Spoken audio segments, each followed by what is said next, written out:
ਸ਼੍ਰੀ ਹਰਿਕ੍ਰਿਸ਼ਨ ਤੇ ਆਈਐ ਜਿਸ ਡਿਠੇ ਸਭ ਦੁੱਖ ਜਾਏ। 8ਵੇਂ ਪਾਤਸ਼ਾਹ ਸਾਹਿਬ ਸ਼੍ਰੀ ਗੁਰੂ ਹਰਿਕ੍ਰਿਸ਼ਨ ਸਾਹਿਬ ਜੀ, ਉਹਨਾਂ ਦੇ ਪ੍ਰਕਾਸ਼ ਪੁਰਬ ਦੇ ਮੌਕੇ ਤੇ ਅੱਜ ਆਪਾਂ ਉਹਨਾਂ ਦੇ ਚਰਨਾਂ 'ਚ ਸਜਦਾ ਕਰਨ ਜਾ ਰਹੇ ਹਾਂ। ਅੱਜ ਦੇ ਇਸ ਵਿਸ਼ੇਸ਼ ਪ੍ਰੋਗਰਾਮ ਦੇ ਵਿੱਚ ਸਾਡੇ ਨਾਲ ਸਿੰਘ ਸਾਹਿਬ ਗਿਆਨੀ ਹਰਨਾਮ ਸਿੰਘ ਜੀ, ਹੈੱਡ ਗ੍ਰੰਥੀ ਗੁਰਦੁਆਰਾ ਸ਼੍ਰੀ ਸੀਸ-ਗੰਜ ਸਾਹਿਬ ਦਿੱਲੀ ਵਾਲੇ ਸ਼ਾਮਲ ਨੇ। ਲੰਬਾ ਅਰਸਾ ਇਹਨਾਂ ਨੇ ਗੁਰਦੁਆਰਾ ਸ਼੍ਰੀ ਬੰਗਲਾ ਸਾਹਿਬ ਵਿਖੇ ਪਾਤਸ਼ਾਹ ਜੀ ਦੇ ਚਰਨ ਕਮਲਾਂ ਵਿੱਚ ਸੇਵਾ ਨਿਭਾਈ ਹੈ। ਸੋ ਅੱਜ ਦੇ ਇਸ ਪ੍ਰੋਗਰਾਮ ਵਿੱਚ ਸਾਡੇ ਨਾਲ ਵਿਚਾਰ ਕਰਨ ਲਈ ਸ਼ਾਮਲ ਹੋਏ ਨੇ। ਸਭ ਤੋਂ ਪਹਿਲਾਂ ਤਾਂ ਫਤਿਹ ਅਰਜ਼ ਕਰਦੇ ਪਏ ਸਾ ਜੀ, ਵਾਹਿਗੁਰੂ ਜੀ ਕਾ ਖਾਲਸਾ, ਵਾਹਿਗੁਰੂ ਜੀ ਕੀ ਫਤਿਹ। ਸੋ ਸਿੰਘ ਸਾਹਿਬ ਜੀ, ਅਸੀਂ ਚਾਹਾਂਗੇ ਕਿ ਅੱਜ ਦੇ ਇਸ ਮੁਬਾਰਕ ਮੌਕੇ ਦੇ ਉੱਪਰ ਮਹਾਰਾਜ ਦੇ ਪਵਿੱਤਰ ਜੀਵਨ ਇਤਿਹਾਸ ਦੀਆਂ ਕੁਝ ਝਲਕੀਆਂ ਆਪ ਜੀ ਸਾਡੇ ਨਾਲ ਸਾਂਝੀਆਂ ਕਰਦੇ ਜੀ। ਪਹਿਲਾਂ ਤਾਂ ਸਰਬਤ ਸਾਧ ਸੰਗਤ ਨੂੰ ਅਸ਼ਟਮ ਬਲਵੀਰਾ 8ਵੇਂ ਪਾਤਸ਼ਾਹ ਬਾਲਾ ਪ੍ਰੀਤਮ ਸਾਹਿਬ ਗੁਰੂ ਹਰਿਕ੍ਰਿਸ਼ਨ ਸਾਹਿਬ ਜੀ ਦੇ ਪਾਵਨ ਪ੍ਰਕਾਸ਼ ਪੁਰਬ ਦੀਆਂ ਬੇਅੰਤ ਵਧਾਈਆਂ। ਸਰਬਤ ਸਾਧ ਸੰਗਤ ਲਈ ਅਰਦਾਸ ਵੀ ਹੈ। ਸ੍ਰੀ ਹਰਿਕ੍ਰਿਸ਼ਨ ਤੇ ਆਈ ਹੈ ਜਿਸ ਡਿਠੇ ਸਭ ਦੁੱਖ ਜਾਏ।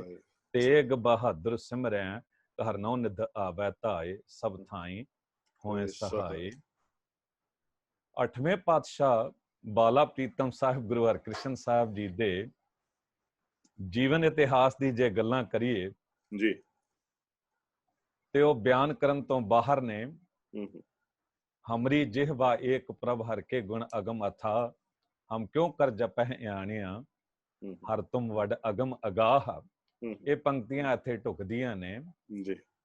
ਸੋ ਸਤਿਗੁਰੂ ਸਾਹਿਬ ਗੁਰੂ ਹਰਿਕ੍ਰਿਸ਼ਨ ਪਾਤਸ਼ਾਹ ਜੀ ਦੇ ਪਾਵਨ ਜੀਵਨ ਬਾਰੇ ਜੋ ਆਪ ਜੀ ਸਾਂਝ ਪਾਉਣ ਜਾ ਰਹੇ ਹੋ ਜੀ ਤੇ ਸ਼ੁਰੂਆਤ ਤੋਂ ਇੱਥੋਂ ਹੀ ਕਰਦੇ ਹਾਂ ਕਿ ਸਾਹਿਬ ਗੁਰੂ ਹਰਿਕ੍ਰਿਸ਼ਨ ਸਾਹਿਬ ਜੀ ਦਾ ਪਾਵਨ ਪ੍ਰਕਾਸ਼ ਕੀਰਤਪੁਰ ਸਾਹਿਬ ਵਿਖੇ ਆਪ ਨੂੰ ਪਤਾ ਹੋਵੇ ਕਿ 7ਵੇਂ ਪਾਤਸ਼ਾਹ ਸਾਹਿਬ ਗੁਰੂ ਹਰਿਰਾਏ ਸਾਹਿਬ ਜੀ ਦੇ ਗ੍ਰਹਿ ਵਿਖੇ ਮਾਤਾ ਕ੍ਰਿਸ਼ਨ ਕੌਰ ਜੀ ਦੀ ਗੋਦ ਤੋਂ ਹੋਇਆ ਜੀ। ਇਤਿਹਾਸਕਾਰ ਇਸ ਗੱਲ ਤੋਂ ਸਹਿਮਤ ਨੇ ਕਿ ਵੀ ਗੁਰੂ ਹਰਿਰਾਏ ਸਾਹਿਬ ਜੀ ਦੇ ਨਾਮ ਤੋਂ ਹਰ ਸ਼ਬਦ ਲਿਆ ਗਿਆ ਤੇ ਮਾਤਾ ਕ੍ਰਿਸ਼ਨ ਕੌਰ ਜੀ ਦੇ ਨਾਮ ਤੋਂ ਕ੍ਰਿਸ਼ਨ ਸ਼ਬਦ ਲਿਆ ਗਿਆ ਤੇ ਸਤਿਗੁਰੂ ਜੀ ਨੂੰ ਨਾਮ ਮਿਲਿਆ ਹਰਿਕ੍ਰਿਸ਼ਨ। ਆਪ ਨੂੰ ਪਤਾ ਹੈ ਕਿ ਗੁਰੂ ਹਰਿਰਾਏ ਸਾਹਿਬ ਜੀ ਦੇ ਗ੍ਰਹਿ ਵਿਖੇ ਸਾਹਿਬ ਗੁਰੂ ਹਰਿਕ੍ਰਿਸ਼ਨ ਸਾਹਿਬ ਜੀ ਤੋਂ ਵੱਡੇ ਉਮਰ ਦੇ ਲਿਹਾਜ਼ ਨਾਲ ਪਹਿਲੇ ਪੁੱਤਰ ਰਾਮ ਰਾਏ ਜੀ ਸੀਗੇ ਜੀ। ਤੇ ਰਾਮ ਰਾਏ ਜੀ ਗੁਰੂ ਹਰਿਕ੍ਰਿਸ਼ਨ ਸਾਹਿਬ ਦੋਨਾਂ ਦੀ ਪਾਲਣਾ ਤਾਂ ਗੁਰੂ ਦਰਬਾਰ ਵਿੱਚ ਗੁਰੂ ਪਿਤਾ ਨੇ ਤੇ ਮਾਤਾ ਨੇ ਇੱਕੋ ਪ੍ਰਕਾਰ ਨਾਲ ਕੀਤੀ, ਪਰ ਅਕਸਰ ਹੁੰਦਾ ਆਇਆ ਹੈ ਇਸ ਤਰ੍ਹਾਂ। ਜਿਸ ਤਰ੍ਹਾਂ ਗੁਰੂ ਰਾਮਦਾਸ ਸਾਹਿਬ ਜੀ ਦੇ ਗ੍ਰਹਿ ਵਿਖੇ ਵੀ ਇੱਕ ਪਾਸੇ ਪ੍ਰਿਥੀ ਚੰਦ ਹੈ ਤੇ ਦੂਜੇ ਪਾਸੇ ਗੁਰੂ ਅਰਜਨ ਦੇਵ ਸਾਹਿਬ ਜੀ ਨੇ। ਪ੍ਰਿਥੀ ਚੰਦ ਦਾ ਜੀਵਨ ਜੇ ਵੇਖੋ ਤੇ ਟੂਕ ਮਾਤਰ ਇੱਕ ਇਸ਼ਾਰਾ ਦੇ ਦਿਆਂ ਕਿ ਸ਼ਲੋਕ 12 ਤੇ ਵਧੇਕ ਵਿੱਚ 2 ਸ਼ਲੋਕ ਦਰਜ ਨੇ। ਇੱਕ ਗੁਰੂ ਨਾਨਕ ਦੇਵ ਸਾਹਿਬ ਜੀ ਦਾ ਹੈ ਤੇ ਇੱਕ ਗੁਰੂ ਅਮਰਦਾਸ ਸਾਹਿਬ ਜੀ ਦਾ। ਗੁਰੂ ਨਾਨਕ ਦੇਵ ਸਾਹਿਬ ਜੀ ਦਾ ਪਾਵਨ ਸ਼ਲੋਕ ਹੈ, ਲਾਹੌਰ ਸ਼ਹਿਰ ਜ਼ਹਿਰ ਕਹਿਰ ਸਵਾ ਪਹਿਰ। ਜਦ ਗੁਰੂ ਨਾਨਕ ਦੇਵ ਸਾਹਿਬ ਜੀ ਨੇ ਲਾਹੌਰ ਸ਼ਹਿਰ ਦੀ ਹਾਲਤ ਵੇਖੀ ਤੇ ਵੇਖਿਆ ਇੱਥੇ ਰਾਤ ਦਿਨ ਕਤਲੇਆਮ ਹੁੰਦਾ ਹੈ, ਜੀਵਾਂ ਦੀ ਹੱਤਿਆ ਹੁੰਦੀ ਹੈ। ਆਮ ਤੌਰ ਤੇ ਸਵਾ ਪਹਿਰ ਦਾ ਅਰਥ ਵਿਦਵਾਨ ਇਉਂ ਵੀ ਲੈਂਦੇ ਨੇ ਜਿਸ ਤਰ੍ਹਾਂ ਕੋਈ ਬੰਦਾ ਕਹਿ ਦਿੰਦਾ ਹੈ ਨਾ ਕਿ ਤੂੰ ਸ਼ੇਰ ਹੈ ਤੇ ਮੈਂ ਸਵਾ ਸ਼ੇਰ ਹਾਂ। ਬਿਲਕੁਲ ਇਉਂ ਇੱਕ ਪਹਿਰ ਦੇ ਵਿੱਚ ਜਿਤਨਾ ਜ਼ੁਲਮ ਹੋ ਸਕਦਾ ਏ, ਕਹਿਰ ਵਰਤ ਸਕਦਾ ਹੈ, ਉਸ ਤੋਂ ਜ਼ਿਆਦਾ ਕਹਿੰਦੇ ਸਵਾ ਪਹਿਰ ਵਰਗਾ ਇੱਕ ਪਹਿਰ ਵਿੱਚ ਉਹ ਕਹਿਰ ਵਰਤਦਾ ਹੈ। ਤੇ ਇਸ ਤਰੀਕੇ ਦੇ ਨਾਲ ਜੋ ਹੈ ਸਾਹਿਬ ਕਹਿੰਦੇ ਨੇ ਕਿ ਬਈ ਇੱਥੇ ਜ਼ਹਿਰ ਹੈ, ਕਹਿਰ ਹੈ, ਕਤਲੇਆਮ ਹੈ। ਸਤਿਗੁਰੂ ਗੁਰੂ ਨਾਨਕ ਦੇਵ ਸਾਹਿਬ ਜੀ ਨੇ ਤੇ ਬਚਨ ਕਹਿ ਦਿੱਤਾ। ਖੈਰ ਇਸ ਪਾਸੇ ਜ਼ਿਆਦਾ ਨਹੀਂ ਜਾਂਦਾ ਕਿ ਲਾਹੌਰ ਸ਼ਹਿਰ ਦੇ ਵਿੱਚ ਕੀ ਕੁਝ ਹੁੰਦਾ ਰਿਹਾ ਹੈ। ਤੁਹਾਨੂੰ ਪਤਾ ਹੀ ਹੈ, ਭਾਈ ਮਨੀ ਸਿੰਘ ਜੀ ਦੇ ਬੰਦ ਕੱਟੇ ਗਏ, ਕਿਸ ਤਰ੍ਹਾਂ ਭਾਈ ਤਾਰੂ ਸਿੰਘ ਜੀ ਦਾ ਖੋਪਰ ਲਾਇਆ ਗਿਆ, ਕਿਸ ਤਰ੍ਹਾਂ ਮੀਰ ਮਨੂ ਦੀ ਜੇਲਾਂ ਦੇ ਵਿੱਚ ਖੰਨੀ ਰੋਟੀ ਤੇ ਬੀਬੀਆਂ ਨੇ ਗੁਜ਼ਾਰਾ ਕੀਤਾ ਤੇ ਬੱਚਿਆਂ ਦੇ ਟੋਟੇ ਕਰਕੇ ਗਲੇ ਚ ਪਾਇਆ। ਖੈਰ ਲਾਹੌਰ ਦੇ ਵਿੱਚ ਕੁਝ ਹੁੰਦਾ ਰਿਹਾ ਹੈ ਤੇ ਗੁਰੂ ਨਾਨਕ ਦੇਵ ਸਾਹਿਬ ਜੀ ਨੇ ਕਹਿ ਦਿੱਤਾ। ਪਰ ਜਦ ਗੁਰੂ ਅਮਰਦਾਸ ਸਾਹਿਬ ਜੀ ਪੁੱਜੇ ਤੇ ਗੁਰੂ ਅਮਰਦਾਸ ਸਾਹਿਬ ਸਤਿਗੁਰੂ ਜੀ ਨੂੰ ਸੰਗਤਾਂ ਨੇ ਬੇਨਤੀ ਕੀਤੀ, ਸਤਿਗੁਰੂ ਆਪ ਗੁਰੂ ਨਾਨਕ ਹੋ, ਤੇ ਜੇ ਤੁਸੀਂ ਉਦੋਂ ਕਹਿ ਗਏ ਲਾਹੌਰ ਸ਼ਹਿਰ ਜ਼ਹਿਰ ਕਹਿਰ ਸਵਾ ਪਹਿਰ, ਕਿ ਸਾਡੀ ਜ਼ਿੰਦਗੀ 'ਚ ਕੇਵਲ ਜ਼ਹਿਰ ਹੋਵੇਗਾ, ਕਹਿਰ ਹੋਵੇਗਾ, ਅੰਮ੍ਰਿਤ ਦੀ ਕੋਈ ਗੱਲ ਨਹੀਂ ਹੋਵੇਗੀ, ਤੇ ਗੁਰੂ ਅਮਰਦਾਸ ਸਾਹਿਬ ਜੀ ਕਿਰਪਾ ਦੇ ਘਰ ਚ ਆਏ ਤੇ ਕਹਿ ਦਿੱਤਾ, ਉੱਥੇ ਸ਼ਲੋਕ ਉਚਾਰਨ ਕੀਤਾ, ਲਾਹੌਰ ਸ਼ਹਿਰ ਅੰਮ੍ਰਿਤਸਰ ਸਿਫਤੀ ਦਾ ਘਰ। ਕਹਿੰਦੇ ਇਸੇ ਲਾਹੌਰ ਸ਼ਹਿਰ ਦੇ ਨੇੜੇ ਅੰਮ੍ਰਿਤਸਰ ਸਿਫਤੀ ਦਾ ਘਰ ਬਣੇਗਾ, ਤੇ ਜਿਹੜਾ ਵੀ ਤੁਹਾਡੇ ਵਿੱਚੋਂ ਉੱਥੇ ਜਾ ਕੇ ਕੁਝ ਸਮਾਂ ਵੀ ਬਿਤਾਵੇਗਾ, ਉਹਦੀ ਜ਼ਿੰਦਗੀ ਦੇ ਚ ਅੰਮ੍ਰਿਤ ਦੇ ਛਿੱਟੇ ਪੈ ਜਾਣਗੇ। ਦਰਬਾਰ ਸਾਹਿਬ ਦੀ ਗੱਲ ਕਰ ਦਿੱਤੀ ਸੀ, ਤੇ ਇਹ ਤੇ ਹੋ ਗਈ ਦੋ ਸ਼ਹਿਰਾਂ ਦੀ ਗੱਲ ਨਾ, ਗੱਲ ਨੂੰ ਲੰਮਾ ਨਾ ਕਰੀਏ, ਪਰ ਨਗਰ ਸ਼ਰੀਰ ਨੂੰ ਵੀ ਤੇ ਨਗਰ ਕਿਹਾ, ਕਾਮ ਕ੍ਰੋਧ ਨਗਰ ਬਹੁ ਭਰਿਆ, ਕਾਇਆ ਨਗਰੀ ਖੋਜ ਖਜਾਈ, ਕਾਇਆ ਨਗਰ ਬਸਤ ਹਰ ਸੁਆਮੀ, ਇਹਨੂੰ ਵੀ ਨਗਰ ਕਿਹਾ। ਤੇ ਜੇ ਇਹ ਸ਼ਰੀਰ ਵੀ ਸ਼ਹਿਰ ਹੈ, ਨਗਰ ਹੈ, ਤੇ ਬੰਦੇ ਦੀ ਮੈਂਟੈਲਿਟੀ, ਸੋਚ, ਥਿੰਕਿੰਗ, ਸਟੇਟ ਆਫ ਮਾਈਂਡ, ਤੁਸੀਂ ਦੇਖੋ ਨਾ, ਕਈ ਬੰਦਿਆਂ ਦੀ ਹਾਲਤ, ਜ਼ਿਆਦਾਤਰ ਲੋਕਾਂ ਦੀ ਹਾਲਤ ਹੈ ਲਾਹੌਰ ਸ਼ਹਿਰ ਵਰਗੀ, ਜਿੱਥੇ ਜ਼ਹਿਰ ਹੈ, ਕਹਿਰ ਹੈ, ਕਤਲੇਆਮ ਹੈ। ਪਰ ਕੋਈ ਕੋਟਨ ਮੈਂ ਨਾਨਕ ਕੋ ਨਾਰਾਇਣ ਜਹਚੀਤ, ਕਰੋਨਾ ਵਿੱਚੋਂ ਕੋਈ ਇੱਕ ਅੱਧਾ ਐਸਾ ਹੁੰਦਾ ਹੈ ਜਿਸ ਦਾ ਦਿਮਾਗੀ ਅਵਸਥਾ ਨੂੰ ਦੇਖੋ, ਸਰੀਰਕ ਨਗਰ ਨੂੰ ਵੇਖੋ, ਤੇ ਅੰਮ੍ਰਿਤਸਰ ਸਿਫਤੀ ਦਾ ਘਰ ਹੈ। ਦਾਸ ਅਰਜ ਕਰਨੀ ਚਾਹ ਰਿਹਾ, ਪ੍ਰਿਥੀ ਚੰਦ ਦਾ ਸਰੀਰਕ ਨਗਰ ਵੇਖੋ, ਤੇ ਉਹ ਹੈ ਲਾਹੌਰ ਸ਼ਹਿਰ, ਜਿੱਥੇ ਜ਼ਹਿਰ ਹੈ, ਕਹਿਰ ਹੈ, ਕਤਲੇਆਮ ਹੈ। 4-4 ਵਾਰੀ ਜ਼ਹਿਰ ਵਰਤਾਉਂਦੇ ਨੇ ਗੁਰੂ ਹਰਗੋਬਿੰਦ ਸਾਹਿਬਜ਼ਾਦਾ ਜੀ ਨੂੰ ਮਾਰਨ ਲਈ। ਬਿਲਕੁਲ ਇਉਂ ਜੇ ਕਿਤੇ ਰਾਮ ਰਾਏ ਦਾ ਸਰੀਰਕ ਨਗਰ ਵੇਖੋ, ਤੇ ਕਿਤੇ ਨਾ ਕਿਤੇ ਔਰੰਗਜ਼ੇਬ ਦੀ ਸੰਗਤ ਕਰਕੇ ਰਾਮ ਰਾਏ ਜੀ ਦਾ ਸਰੀਰਕ ਨਗਰ ਵੀ ਉਹ ਬਣ ਗਿਆ ਸੀ। ਪਰ ਦੂਜੇ ਪਾਸੇ ਗੁਰੂ ਅਰਜਨ ਦੇਵ ਸਾਹਿਬ ਜੀ ਦਾ ਸਰੀਰਕ ਨਗਰ ਵੇਖੋ, ਤੇ ਉਹ ਬਿਲਕੁਲ ਅੰਮ੍ਰਿਤਸਰ ਸਿਫਤੀ ਦਾ ਘਰ ਹੈ, ਜਿੱਥੇ ਅੰਮ੍ਰਿਤ ਬਾਣੀ ਬਣਦੀ ਹੈ। ਜੋ ਕਹਿੰਦੇ ਨੇ ਅੰਮ੍ਰਿਤ ਨਾਮ ਨਿਧਾਨ ਹੈ, ਮਿਲ ਪੀਵਹੁ ਭਾਈ, ਸੁਖ ਮਨੀ ਸੁਖ ਅੰਮ੍ਰਿਤ ਪ੍ਰਭ ਨਾਮ, ਭਗਤ ਜਨਾ ਕੈ ਮਨ ਬਿਸਰਾਮ, ਨਿਰਮਲ ਰਸਨਾ ਅੰਮ੍ਰਿਤ ਪੀਓ, ਸਦਾ ਸੁਹੇਲਾ ਕਰ ਲੈ ਜੀਓ। ਬਿਲਕੁਲ ਇਉਂ ਗੁਰੂ ਹਰਕ੍ਰਿਸ਼ਨ ਸਾਹਿਬ ਸਤਿਗੁਰੂ ਜੀ ਦਾ ਸਰੀਰਕ ਨਗਰ ਸੀ ਅੰਮ੍ਰਿਤਸਰ ਸਿਫਤੀ ਦਾ ਘਰ, ਜਿੱਥੇ ਨਿਤ ਅੰਮ੍ਰਿਤ ਬਣਦਾ ਸੀ। ਤੇ ਇਹ ਇਤਿਹਾਸ ਤੇ ਤੁਸੀਂ ਕਈ ਵਾਰੀ ਸੁਣ ਚੁੱਕੇ ਹੋ, ਆਪਾਂ ਰਿਪੀਟ ਨਾ ਵੀ ਕਰੀਏ, ਕਿ ਕਿਸ ਤਰ੍ਹਾਂ ਰਾਮ ਰਾਏ ਜੀ ਨੂੰ ਦਿੱਲੀ ਭੇਜਿਆ ਗਿਆ ਔਰੰਗਜ਼ੇਬ ਕੋਲ, ਤੇ ਉੱਥੇ ਜਾ ਕੇ ਕਿਸ ਤਰ੍ਹਾਂ ਉਹ ਕਰਾਮਾਤਾਂ ਵਿਖਾਈਆਂ ਜਾਂ ਕਿਸ ਤਰ੍ਹਾਂ ਡੋਲ ਗਏ ਨਾ। ਬਿਲਕੁਲ ਸੰਗਤ ਜੀ, ਇਹ ਜੋ ਆਪਾਂ ਇਤਿਹਾਸ ਸਰਵਣ ਕਰ ਰਹੇ ਹਾਂ, ਮਹਾਰਾਜ ਦੇ ਗੁਰਤਾ ਗੱਦੀ ਤੇ ਬਿਰਾਜਮਾਨ ਹੋਣ ਤੋਂ ਪਹਿਲਾਂ ਦਾ ਸਮਝ ਲਈਏ, ਕਿਉਂਕਿ ਮਹਾਰਾਜ ਦੀ ਸਰੀਰਕ ਕਾਰਜਾ ਉਸ ਵੇਲੇ ਵੀ ਬਚਪਨ ਦੀ ਸੀ ਜਦ ਆਪ ਜੀ ਗੁਰਤਾ ਗੱਦੀ ਤੇ ਬਿਰਾਜਮਾਨ ਹੁੰਦੇ ਨੇ। ਪਰ ਇਸ ਤੋਂ ਪਹਿਲਾਂ ਦਾ ਜਿਹੜਾ ਜੋ ਚੈਪਟਰ ਸਾਡੇ ਨਾਲ ਸਾਂਝਾ ਕਰਦੇ ਪਏ ਨੇ ਸਿੰਘ ਸਾਹਿਬ ਜੀ, ਗਿਆਨੀ ਹਰਨਾਮ ਸਿੰਘ ਜੀ, ਸੋ ਉਹਦੇ ਵਿੱਚੋਂ ਸਾਨੂੰ ਗਿਆਨ ਬਹੁਤ ਵੱਡਾ ਪ੍ਰਾਪਤ ਹੁੰਦਾ ਹੈ। ਸੋ ਸਿੰਘ ਸਾਹਿਬ ਜੀ, ਮੈਂ ਵੈਸੇ ਚਾਹਾਂਗਾ ਕਿ ਥੋੜ੍ਹਾ ਜਿਹਾ ਆਪ ਜੀ ਇਸ ਪੱਖ ਤੇ ਵੀ ਇੱਕ ਚਾਨਣਾ ਪਾ ਦਿੰਦੇ, ਕਿ ਕਿਉਂਕਿ ਇਹ ਜਿਹੜੀ ਗੱਲ ਹੈ ਨਾ, ਰਾਮ ਰਾਏ ਜੀ ਵਾਲੀ ਗੱਲ ਜਿਹੜੀ, ਇਹਦੇ ਦੇ ਵਿੱਚੋਂ ਵੀ ਬੜਾ ਸਾਰਾ ਗਿਆਨ ਜਿਹੜਾ ਸਾਨੂੰ ਪ੍ਰਾਪਤ ਹੁੰਦਾ, ਕਿ ਗੁਰੂ ਸਾਹਿਬ ਜੀ ਦੀ ਵੀ ਕੋਈ ਕਸਵੱਟੀ ਹੈ। ਰਾਮ ਰਾਏ ਜੀ ਦੀ ਗੱਲ ਨੂੰ ਜੇ ਗੁਰਪ੍ਰੀਤ ਜੀ ਆਪਾਂ ਇਸ ਤਰ੍ਹਾਂ ਤੋਰੀਏ ਨਾ ਸਿੰਘ ਜੀ, ਤੇ ਬਿਲਕੁਲ ਠੀਕ ਕਹਿ ਰਹੇ ਹੋ ਤੁਸੀਂ, ਕਿਉਂਕਿ ਪੂਰੀ ਕਸਵੱਟੀ ਤੇ ਪਰਖ ਕੇ ਹੀ ਗੁਰਗੱਦੀ ਦਿੱਤੀ ਗਈ ਹੈ ਨਾ। ਤੇ ਉਸੇ ਤਰੀਕੇ ਦੇ ਨਾਲ ਜੇ ਕਿਤੇ ਗੁਰੂ ਅਮਰਦਾਸ ਸਾਹਿਬ ਜੀ ਕੁੜਮ ਨੂੰ ਗੁਰਗੱਦੀ ਮਿਲ ਜਾਂਦੀ ਹੈ, ਜੇ ਪੁੱਤਰ ਨੂੰ ਮਿਲਦੀ ਹੈ, ਤੇ ਕਿਤੇ ਪੋਤਰੇ ਨੂੰ ਮਿਲਦੀ ਹੈ, ਤੇ ਪੋਤਰੇ ਗੁਰੂ ਹਰਕ੍ਰਿਸ਼ਨ ਸਾਹਿਬ ਜੀ ਤੋਂ ਫਿਰ ਦਾਦੇ ਕੋਲ ਆਉਂਦੀ ਹੈ, ਗੁਰੂ ਤੇਗ ਬਹਾਦਰ ਸਾਹਿਬ ਜੀ ਕੋਲ। ਇਹ ਰਿਸ਼ਤਿਆਂ ਦੇ ਕਰਕੇ ਨਹੀਂ, ਇਹ ਯੋਗ ਕੌਣ ਹੈ। ਰਾਮ ਰਾਏ ਜੀ ਨੂੰ ਭੇਜਿਆ ਗਿਆ ਸੀ ਦਿੱਲੀ, ਇਸ ਕਰਕੇ ਭੇਜਿਆ ਗਿਆ ਸੀ, ਭਾਵੇਂ ਗੁਰੂ ਹਰਿਰਾਏ ਸਾਹਿਬ ਜੀ ਔਰੰਗੇ ਦੇ ਮੱਥੇ ਨਹੀਂ ਲੱਗਣਾ ਚਾਹੁੰਦੇ ਸਨ, ਪਰ ਔਰੰਗਜ਼ੇਬ ਨੇ ਜਿਸ ਵੇਲੇ ਝਗੜਾ ਪਾ ਦਿੱਤਾ ਵੀ ਸਤਿਗੁਰੂ ਆ ਕੇ ਜ਼ਰੂਰ ਦੀਦਾਰ ਦੇਣ, ਤੇ ਉਦੋਂ ਕੁਝ ਮੁਖੀ ਸਿੱਖਾਂ ਨੇ, ਸੰਗਤ ਨੇ ਬੇਨਤੀ ਕੀਤੀ, ਸਤਿਗੁਰੂ ਜੀ, ਗੁਰੂ ਅਮਰਦਾਸ ਸਾਹਿਬ ਪਾਤਸ਼ਾਹ ਜੀ ਦੇ ਵੇਲੇ ਵੀ ਅਕਬਰ ਨੇ ਬੁਲਾਇਆ ਸੀ, ਬੇਸ਼ੱਕ ਗੁਰੂ ਅਮਰਦਾਸ ਸਾਹਿਬ ਜੀ ਨਹੀਂ ਸਨ ਗਏ, ਪਰ ਭਾਈ ਜੇਠਾ ਜੀ ਗੁਰੂ ਰਾਮਦਾਸ ਸਾਹਿਬ ਜੀ ਨੂੰ ਭੇਜ ਦਿੱਤਾ ਸੀ, ਤੇ ਹੁਣ ਵੀ ਕਿਸੇ ਨੂੰ ਭੇਜ ਦਿੱਤਾ ਜਾਵੇ। ਤੇ ਗੁਰੂ ਹਰਿਰਾਏ ਸਾਹਿਬ ਸਤਿਗੁਰੂ ਜੀ ਨੇ ਕਿਹਾ ਠੀਕ ਹੈ, ਰਾਮ ਰਾਏ ਨੂੰ ਭੇਜ ਦਿੰਦੇ ਆ।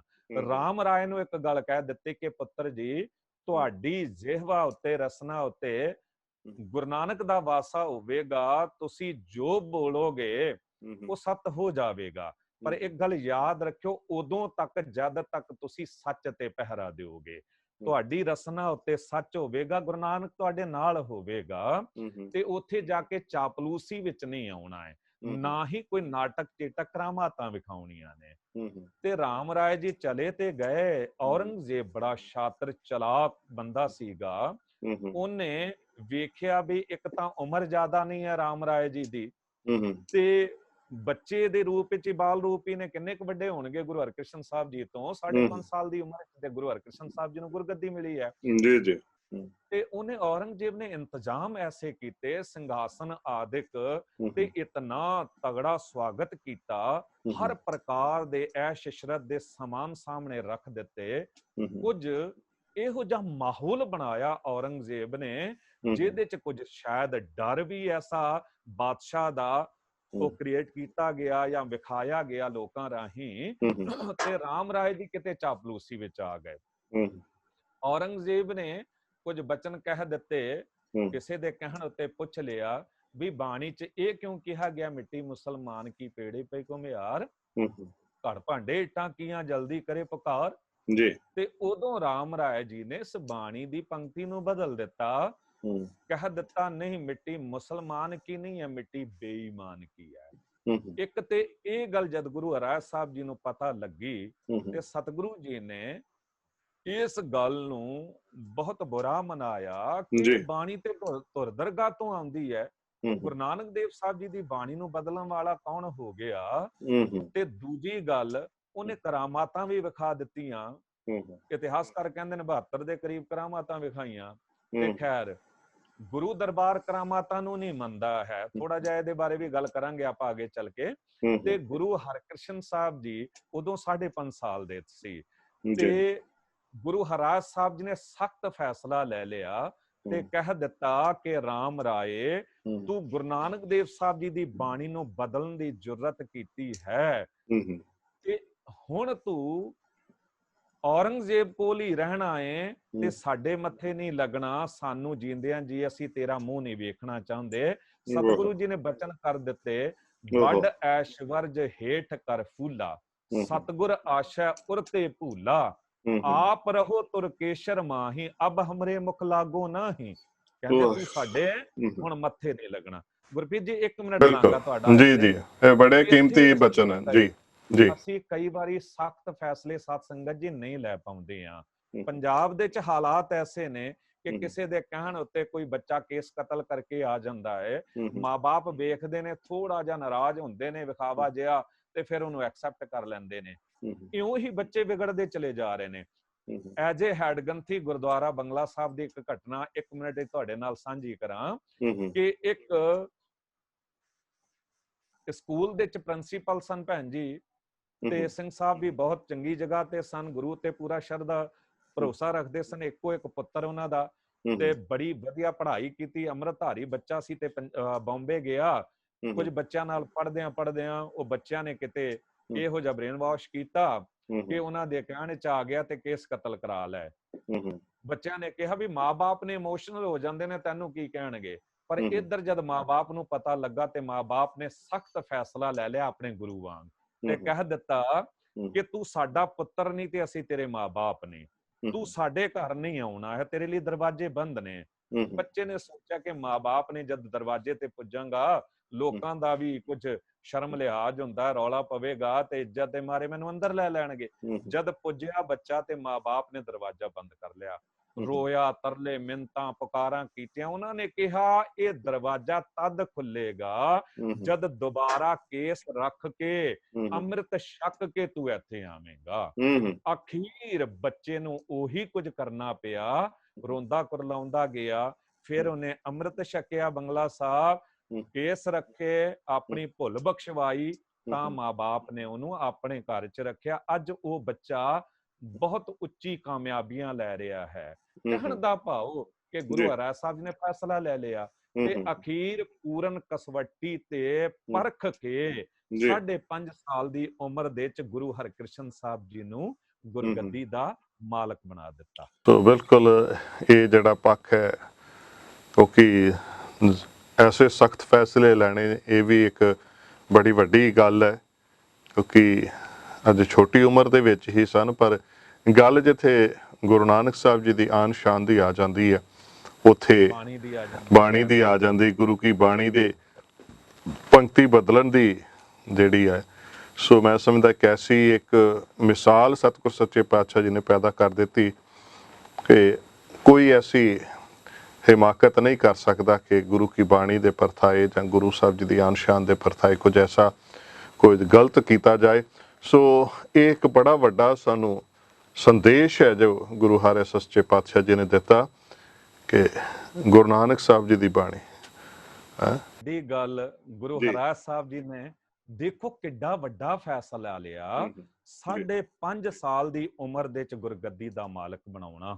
ਇਹ ਗੱਲ ਇਹ ਸਾਬਿਤ ਕਰਦਾ ਹੈ ਕਿ ਇੱਥੇ ਜਿਹੜੇ ਸ਼ੰਕਾਵਾਦੀ ਤਰਕਵਾਦੀ ਬੰਦੇ ਉਹਨਾਂ ਦੀ ਜ਼ੁਬਾਨ ਬੰਦ ਹੋ ਜਾਂਦੀ ਹੈ ਕਿ ਜੇ ਗੁਰਬਾਣੀ ਕਹਿ ਦਿੰਦੀ ਹੈ ਨਾ ਰਾਮ ਜਪੋ ਜੀ ਐਸੇ ਐਸੇ ਧਰੂ ਪ੍ਰਹਿਲਾਦ ਜਪਿਓ ਹਰ ਜੈਸੇ, ਜੇ ਉਹ ਛੋਟੀ ਉਮਰ ਚ ਭਗਤ ਹੋ ਸਕਦੇ ਨੇ, 4 ਸਾਹਿਬਜ਼ਾਦੇ ਛੋਟੀ ਉਮਰਾਂ ਦੇ ਚ ਮਹਾਨ ਸ਼ਹੀਦ ਹੋ ਸਕਦੇ ਨੇ, ਤੇ ਗੁਰੂ ਨਾਨਕ ਦੇ ਦਰਬਾਰ ਨੇ ਇਹ ਪੱਖ ਵੀ ਨਹੀਂ ਛੱਡਿਆ ਕਿ ਛੋਟੀ ਉਮਰ ਦੇ ਚ 5.5 ਸਾਲ ਦੀ ਉਮਰ ਵਿੱਚ ਜੇ ਗੁਰੂ ਨਾਨਕ ਦੀ ਕਿਰਪਾ ਹੋ ਜਾਵੇ, ਵਾਹਿਗੁਰੂ ਦੀ ਮਿਹਰਮਤ ਹੋ ਜਾਵੇ, ਤੇ ਇੱਕ ਬੱਚਾ ਗੁਰੂ ਵੀ ਬਣ ਸਕਦਾ ਹੈ।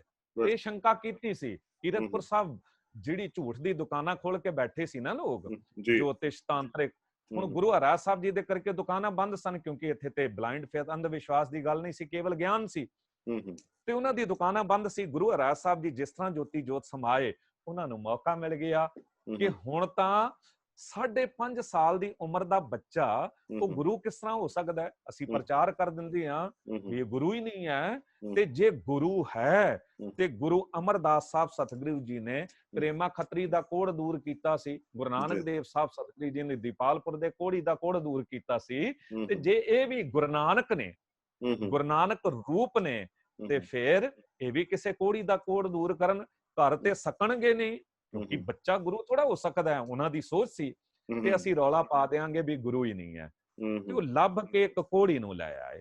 ਉਸ ਕੋੜੀ ਨੂੰ ਜਿੱਥੋਂ ਸਤਿਗੁਰੂ ਸਾਹਿਬ ਗੁਰੂ ਹਰਕ੍ਰਿਸ਼ਨ ਸਾਹਿਬ ਜੀ ਦੀ ਪਾਲਕੀ ਨਿਕਲਦੀ ਸੀ ਉੱਥੇ ਲਿਟਾ ਦਿੱਤਾ, ਤੇ ਉਹਨੂੰ ਕਹਿ ਦਿੱਤਾ ਤੂੰ ਪੁਕਾਰ ਕਰੀ, ਸਤਿਗੁਰੂ ਤੇਰਾ ਕੋੜ ਦੂਰ ਕਰ ਦੇਣਗੇ। ਉਹ ਤੇ ਵਿਚਾਰਾ ਵਾਕਈ ਵਿਰਲਾਪ ਕਰ ਰਿਹਾ ਸੀ, ਕੁਰਲਾ ਰਿਹਾ ਸੀ ਦੁੱਖ ਦੇ ਕਰਕੇ।